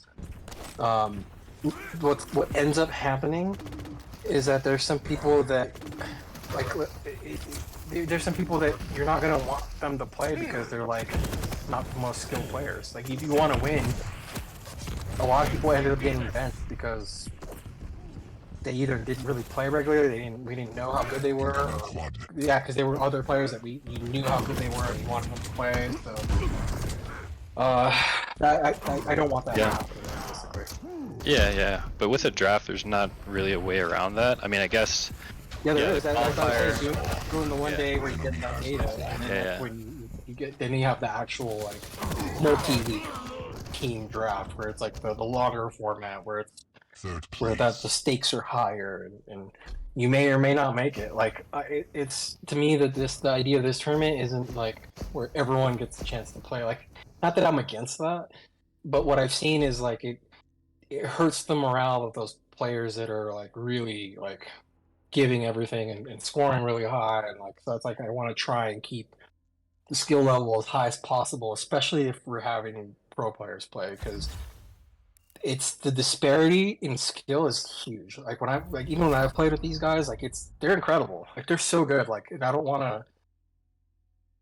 If I have them play, I don't want them stuck with people who don't talk, don't know what they're doing. Like I've played with everyone individually in the pro server except Rafa. Actually, they've all played in the the QCNA at some point. But never a game that stacked though. Like I've not played in one where it's just like. But lately it hasn't even been that. It's mostly been people QCNA and like max 3 pros, which I've done, and also in QCNA. But yeah, I mean your points are valid. It's it can be a problem. I mean that's what it is with the pro league. Not everyone makes it. Like a lot of people don't. A lot of really good players don't make it. It's Quake is a punishing game, and it's like we're trying to have like most competitive games, try to have the best players involved, and not only that, I don't want anybody sitting on the bench on some team because we're trying to, because eventually, inevitably, particularly with a team mode like this, people aren't going to show up for whatever reason. Things happen, like that's an inevitability. Did you say what format the qualifier would be? It's SAC. Is that what you said? It's going to be SAC tourney. That's weird though, right? So like qualifiers in at least in Quake previously that I've known about, maybe for 1v1 it makes it different, but like the team dynamic makes it strange. Like how do you choose teams in a way that won't affect the qualifier outcome? You know, like I would prefer a mode where it's every man for himself, so you can just, without anything else, you can just look at like how well they do. Like deathmatch is a good example. Maybe without power, who knows? That's how I think I've seen it done that way. Like at previous Quake cons, that was how they seeded players, was just a deathmatch. But it wasn't for a team game. It wasn't for a team mode. Any team mode tournament. Yeah, that's the tricky part. I'm not saying what I've decided is perfect. It's pretty weird to me to do that. Like what do you think? Like you don't think that's weird? Like how are you gonna draft the pool of? Is that how you're gonna do it? Well, again, so there was no. So in the sign up, in the sign up for the qualifier, a question would be: if we decide to have them like have captains in that qualifier, because we could do it like the SAC League. So with the SAC League, the first one, it was one of the questions was, are you interested in being a captain? And we could do it that way, where the teams are drafted by people that were interested in being captains, and the people that are captains I'll probably base it on with the order that they signed up. And it's open sign up, so we'll have as many teams as we can. And That way they can pick their games. And again, that's tricky. It's tricky when you're a captain and you don't know these players and you don't know how good they are. So the reason why I would pick Saturni as the mode for qualifiers is because that's the mode that's going to be played, and so if you know what you're doing in Saturni, you're going to score higher. If you yes, you can score pretty well killing, but if you kill, capture the soul, do all those things, you're going to score high. Generally, the people who score high, they know what they're doing. It's rare. Well, the majority of their score is made up from kills, but yeah, that's fine. I mean, those people should be in anyway, obviously. So, I mean, I get what you're saying as far as because it's a team mode, and realistically, I mean, or in reality, I mean, it does go down to even having the third and fourth players that pull in some way to win. That's the only way I could think of that's fair. That because, at least in the sense that, if for example we only had it like okay the teams that actually win or place the first, second, third, fourth, whatever, they all make it. That makes it rough for people that were stuck in teams that didn't go that far because they had people that weren't that good. They didn't pull their own weight. So, while I think what you're saying makes sense in terms of if you do like a deathmatch, you're relying on yourself. That is also still deathmatch, and you're still only looking at killing. You're not looking at the objective at all. And it does play into the score you get in sacrifice. So maybe open it up to, instead of only 2 people per team qualify, 3 people for each team qualify. We can do it that way. The lowest person on each team doesn't make it. Or we could not do qualifiers at all, where it's like, okay, we're simply gathering data, and here's the people that did the best in terms of the stats that we collected. We could do it that way too, and not everyone gets drafted because there's only so many people. There's only so many teams, and only so many players that get drafted. That's another way.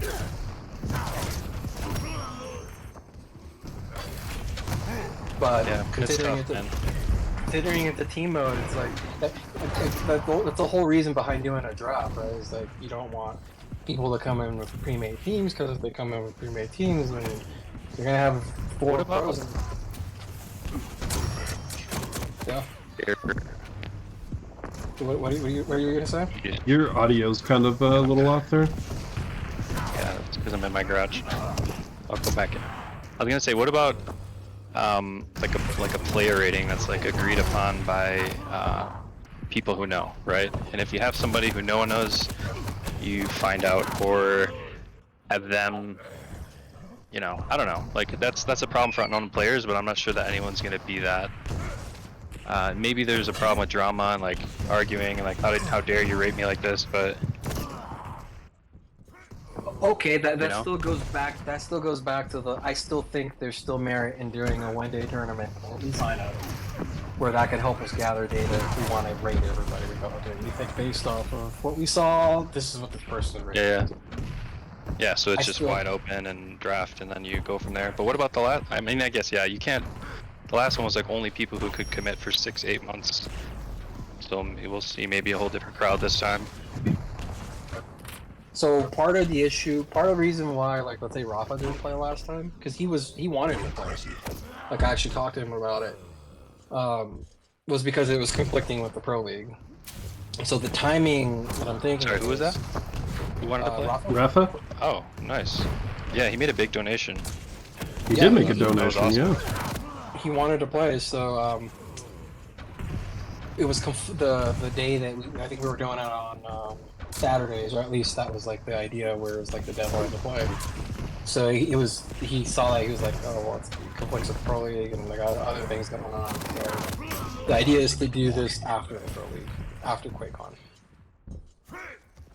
And so that I think that'll get more of these. Because if Rafa plays, dude, I'm pretty sure like all these other pros will be like down. Especially if I iron out the. So part of the issue too is getting some feedback from them, and trying to make sure that the format makes sense for everyone. So that's why even discussing it with you, like it's good for you to poke at it, or for you to be like, well, what about this or what about that? It helps. And the reason why I do it is just to Yep, is just to make sure it's successful, right? Like that's what you have to do. I do it at my job, to be honest. Like building software, it's like it's built into me. But Other yeah, people are gonna have. Other people might have the exact. Some other people have the exact same concerns of like, oh no, you can't base it off the score. Like you said, scores most kills, or it doesn't mean you're. Or what if people are only going to be focused on score and they're not even caring about team cohesion or blah blah blah? But like there really is no perfect way. This is kind of what I'm thinking is just based off of me thinking about it and thinking about how it can be a better format, or at least a different format, something that might even be more engaging and more people interested. But where it's like, all right, you play your ass off, now you get to play with the best. Like that's instead of like, or because like yeah, like I said, people signed up for the first Sock League and there was no money involved. These people signed up for the love of the game because they wanted to compete. And I think a lot of that does draw in a lot of people, especially like, hey, now you get a chance to play with the best. And you see it all the time too, like if you've ever watched Rafa's stream, like the pickup games, like people are like, man, how do I get in on these games? Like people want to play with them, like, and they draw in a lot of players. So, and it doesn't have to be that way. It could be that I talk to these guys and they're like, nah, pass, and that would kind of make it more challenging, or not. Maybe we could get a huge amount of interest. Like there's no telling until like. so wait, are you gonna do it on the QPL break, or like how are you gonna not conflict with? Yeah, well, after QuakeCon, the QuakeCon is the finale. Yeah, yeah. So I yeah, just thought after it could be till February or whatever. I'm Next one. thinking. What I was thinking was late August, early September. Yeah, I think if we do it then, because like the Quake Pro League doesn't normally start until January or February anyway, so we definitely want to get it well before then. Ikri was thinking, and I think this. I agree to some extent, or it would be nice if everything was like, okay, we can announce it at QuakeCon, but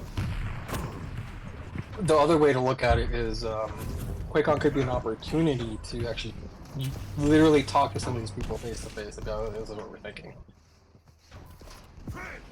Or actually, I'm actually probably going to post in the Church of Quake server, ask like defense and some other people, like, or even talk to Rafa myself. Like next time, I might be able to talk to him tomorrow, for example. Be like, hey, what do you think of this? What would you change, or what would you like to see, or what do you think about the timing, things like that. Yeah, I think other admins there could help you, and then of course, Rafa, if you can get in touch with any other pros about it, that would be a great, foot in the door type thing. We're 6 of 8.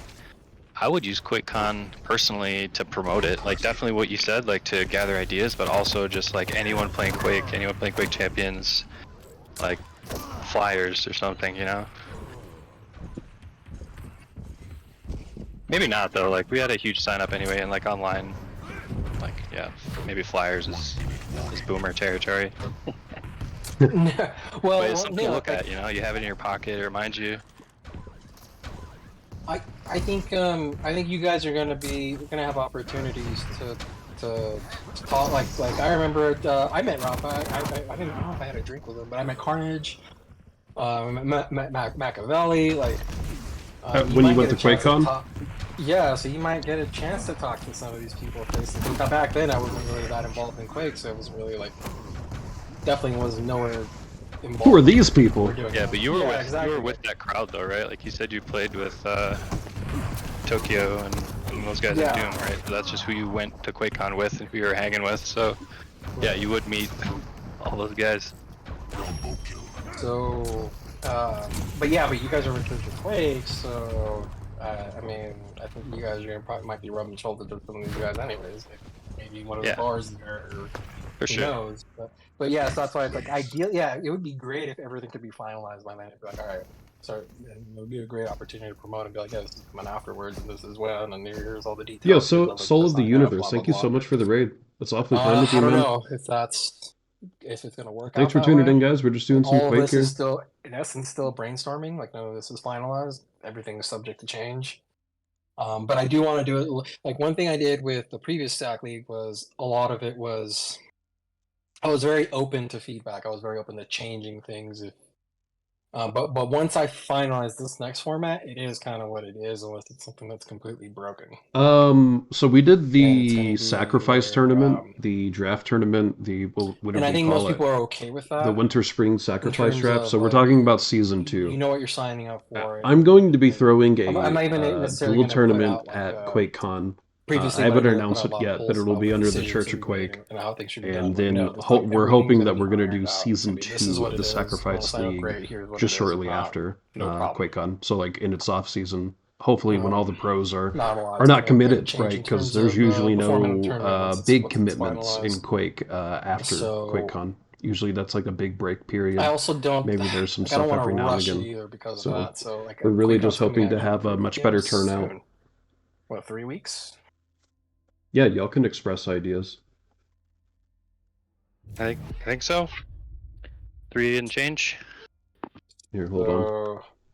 I mean, yeah, like If if we anyone wants to could come get join the everything Discord, finalized it's by the then, NA get Arena everybody to FPS buy in, and be Discord. like, all right, you're all good, you're all down for it, and even in terms of okay, because the other thing was like should it be And NA we're just only? in VC right now.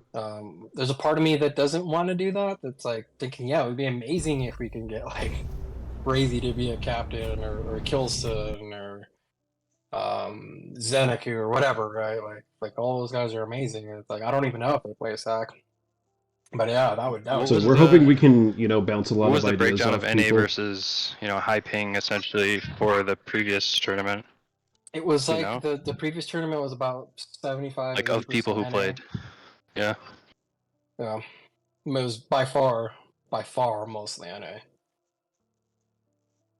Now, So for the amount of and I was actually complaining, it's maybe not worth it to let that okay. 20% in for the amount of bitching it causes eventually. Yes, exactly. So I was talking to Hickory about that because and he gave me some information that was like, well, it kind of makes sense because so if you look at the NA community, all the people that were pugging in the QC tournament server, it was all the same people that are pugging in the NA arena server. It's like it's all the same community. So Yeah, but at least one of those guys was on every team almost. Seems like not the EU teams, but yeah. So there are a few very loud voices that are like, oh no, like why are you out here? Like we don't want your lag. Like Join in 10 minutes, we'll pop up. a little bit. I was there in the admin channel. Yeah. I get part of it, but on the other hand, I'm like, I do want to see inclusion of Europeans and Where did he maybe come from? South Is America he or whatever. up? Like, Yeah, I mean, Club's team He's got rocking to up. the final. What game? They went pretty far. they were pretty far, so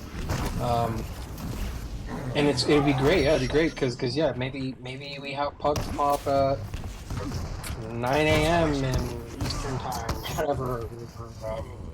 Like basically where you can pug whatever time. Where those people are welcome. I don't want to hear bitching about paying. It's like so it's not about ultimately what I don't want to have pugs stop at any arena FPS. I want that to keep going.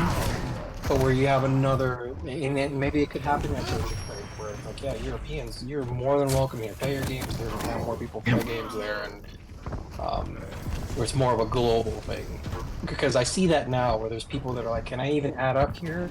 Is this you guys welcome?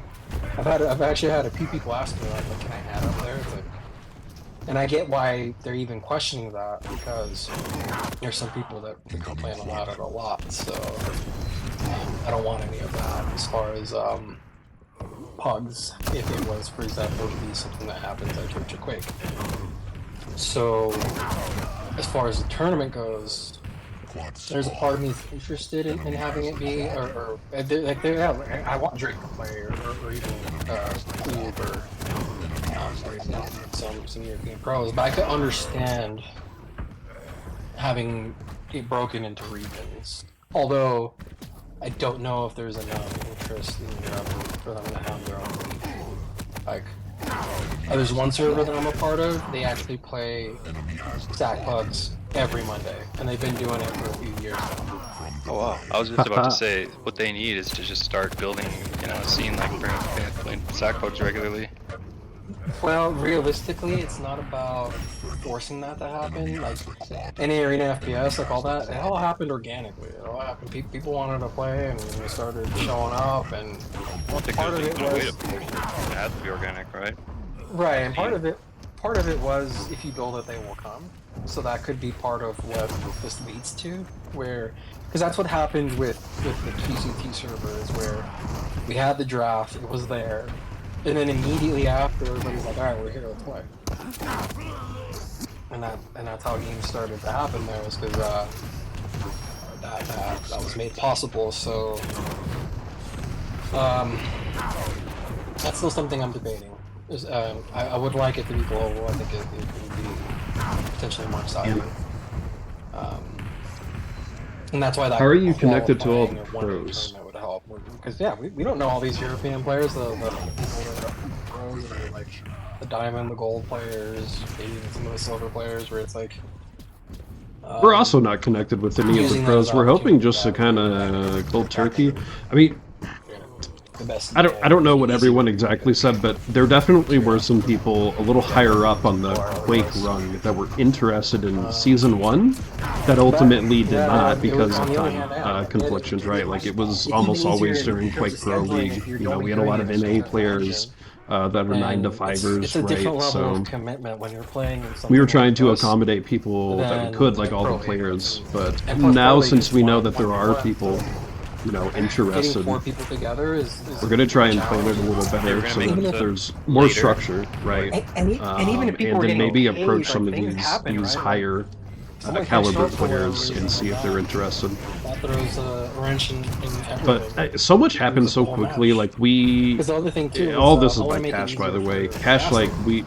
he decided we're gonna do So, this, if and it's then 8 like teams, we opened it up that's internationally 4 at the last games minute. in a weekend. We didn't have a Okay. prize pool And initially. then Like have them everything play happened 2 games kind per of during set. the actual week. So So to now budget since we know hour. like what's to be expected and what we can do, So then you can have 4 there's a lot matches more played confidence in approximately how we can 4 approach this hours, going and that's forward, 8 or different for teams future seasons, really. every weekend for 7 weeks. And actually, if you wanted to cast, I know Hickory needs a co-caster, so. And Yeah, I'm always down for that if I'm available. Ideally, too, I'd like to have Rob with Cheftastic because they have fantastic production quality. They can probably, I'm sure he'd be interested. And especially when we do it in that format, because it's easy for him to plan it out. It's easy for him to be able to have all the production materials put together for the tournament. Maybe he can even create some cool graphics, create a logo, things like that. I think being on Because Rob's stream is one of those things that could potentially help EU just interest in SAC, right? Like, in general. They are pretty big in EU. I mean, they're mostly EU people. Yep. I agree. Particularly when we can get some of those European pros involved. Being interested in being a captain, I think that would bring out a lot of people. Could have an enormous amount of signups. I mean, that would be sweet, yeah. And especially if we ended up with like a, not like, you know, NAEU, it's never going to be that, but some kind of interesting matchups near the end. Or it could have something like that. Maybe like the top. Like so if we have, it would have to be broken up into region. So then yeah, then we would have it like side of this, we have the NA side of this. And then the top teams, like let's say so they do the qualifiers, they do the draft, you have your 8 teams for each region. And then maybe afterwards, like top 4 from each region will play, or something like that, and that's the finals. The best in the world from the draft. But who knows? It all depends on who we end up getting interested in playing. But if it was NA only, like I know I could probably get enough people from NA to want to do this. I want to be a captain, but I still have to run it by people and see what they think.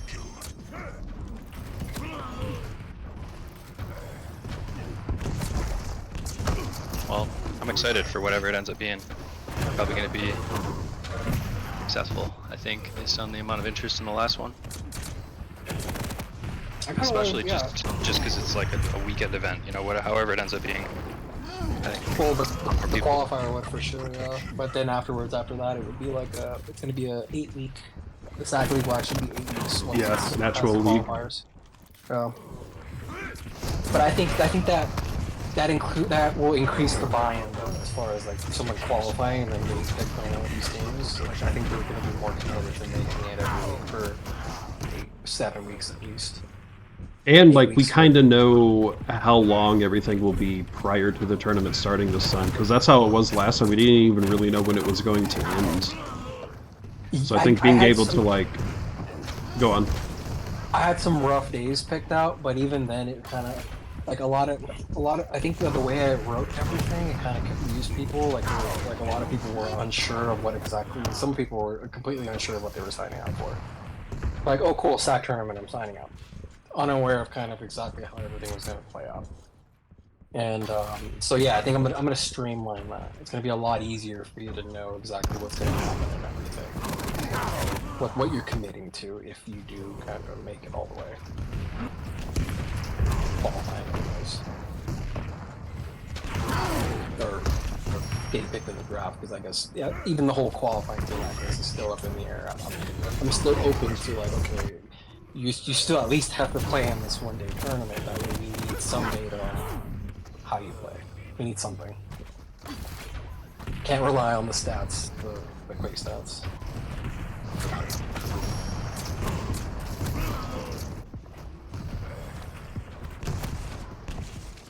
I hate to bail on the pub, but I gotta go, actually. Where the hell are you going? Nah, just kidding. Go ahead, man. Go do your thing. What's up, mate? Hey. How you doing, guys? What's this time, local time right now? Is it like evening or just daytime right now? Yeah, well, we're all from You in Australia? America. Where are you from? North America. I'm in Spain. I'm just Oh, nice. chilling here. But it's I gotta go, guys. See ya. It's about. Peace See you out. later, mate. All right. Oh yeah, he was leaving. So one guy lifetime just joined. I've seen all the Hickory playing constantly, and I just decided just to join, you know, talk a bit with you guys. Okay. I'm from Spain. I used to live in London back in the days, about 3 years ago. 14 years living in London. Are you both in Australia, or are you somewhere like North America? No, we're in U.S. We're in the Southwest. Southwest. All right. Right. You enjoying the Quake still? Yeah, of course we love Quake, man. Are We're trying to get going to another tournament QuakeCon down. as well? Are you Yeah, I'm going to QuakeCon. Yes, are you going to QuakeCon? No, I'm not going because it's far away, about 9 hours flight, you know. And unfortunately, because of all my friends, really close friends, being banned, I kind of go there. Such as friends as like Baze. Well, I don't know Cooler personally, but I knew Baze personally and some other players. But it is what it is. Nice. Actually, good timing. Because one thing. So you said you've watched Hickory play. How long have you watched Hickory for? I watch him. I've seen him. He's been playing a lot, you know. But I think due to the time zones, it's a bit difficult to watch online. Because, for instance, I've got about like 3 o'clock in the morning right now. 2:55. It's 3 o'clock in the morning. So when I get up early, probably it's like quite quite the big evening for you. Like East Coast or West Coast, I don't know, but. It's a bit Gotcha. difficult. Yeah, time zones that shift, you know, because I'm the European guy. I'm not the big Quake professional or Quake fan, but you know, I'm from the Quake 2 era. I used to play a lot back in the days, and then I just love this game, the Quake Champions. Nice. It's a hell of a game. So, oh, That's even Hickory, a- how long have you been playing the Quake Champion? By the way, I've been playing since alpha, but I haven't been taking it seriously since I don't know, probably right? 3 or 4 years ago when I graduated college. I had more time to focus on it. What you been studying for in college? I have a degree in secondary education. I can be a history teacher. History teacher. Wow, that's cool. How often do you talk to the other guys from Europe? Well, I write for the Church of Quake, so I actually talk with people all around the Quake community pretty often. So I talk to people in Europe kind of every day. That's good. That's good. So you, when you do the streamings, you actually try to to talk to the other people. Like, do you know any Quake Pro players? Have you been visiting some um I would say the other champions, like, well, championships, not like the QuakeCon. I know you're based in the US, right? So for you, Yeah, it's a yeah, bit yeah. difficult to get to the Europe, right? It's like the tickets I cost. don't have my passport. Yeah, I haven't gone to any events yet. QuakeCon will actually be my first event that I'll be going to for Quake and whatnot. So I'm like You, super excited for that. you said you don't have your passport, so do you need to have like a specific passport inquiry or like the entry or for I traveling mean, abroad? yeah, I do. I haven't done any international traveling yet. So yeah, Really? yeah, I need Wow. to do that. Yeah, I need to do that because there are. I'm pretty sure there's going to be international lands next year, so I want to be prepared for that. Pretty sure that, yeah, there will be. Yeah, Yeah, yeah, there will yeah. be. And it's interesting that you've got like Old Hickory 1767. Is it like your birthday? Like 67? So old? I was born in the year 1767. Yeah, yeah. No, okay. Not 1700, but let's say it's like I don't seven. think they're How adding old are any you? more Like, champions. you've been Uh, born in the 67 in nowadays, Nah, no? nah. I'm only 29. My persona online is 29. Okay. after Andrew Jackson. He's the president, and he's from the state that I'm from. So I just thought it was, Okay. a Got it, nice, got it. interesting tidbit. How you got into the Quake actually? Do you know the Quake One, Quake Two? Did you get this era I of love arena shooters and boomer shooters. No, I didn't grow up with them. I played a lot of console games. I played like Halo. That was like the only real arena shooter I played growing up. But I'm actually a big fan so, of Bethesda, the parent company. So I kind of right got the game? into yeah, I kind of got into this through like Fallout and through Doom, like the other series. But once I land, once you get into Quake, it's Quake for life. I know, because the funny thing is I never played Dooms. I've been talking to my mates and they said you have to play the Doom like 16s and like the other era. They are fucking awesome. But I've been growing up. I'm like from 85. Well, 1985, been born 1985, so I'm 38 years old right now. Back in the days, I've been growing up all this era, like the revolution of the graphics. Let's say the Quake 1 being released that back in the days, lots of years ago. And then the Quake 2, one that's been released, Guys, I have to end stream, there's but been I'm the gonna first game that actually I'm supported gonna send y'all over to 3D Rafa. effects. That was like the 3D But I've been acceleration streaming for a graphics. while. I need to get And off and, nowadays, get some dinner, it's like actually. NVIDIA and fucking ATI, right? Back in the days, that was impossible. And then the Quake 2 was the Guys, actually I'll be very on first game tomorrow to play at online, 11 actually networking a.m. game, East. That to is my be next able scheduled to stream. You can go check my support those schedule. kind of I'm trying to be graphics. much That more was committed to fucking that schedule. insane. That was like blowing But up yeah, I'll the be on minds tomorrow, of 11 a.m. everyone. East. Thank you so much for tuning in, We've guys. been Thanks for like the chilling raid, in by the the way, clubs, Soul of Universe. And connected if you're new, please by do the follow. I local do appreciate that. networking, submitting bots online.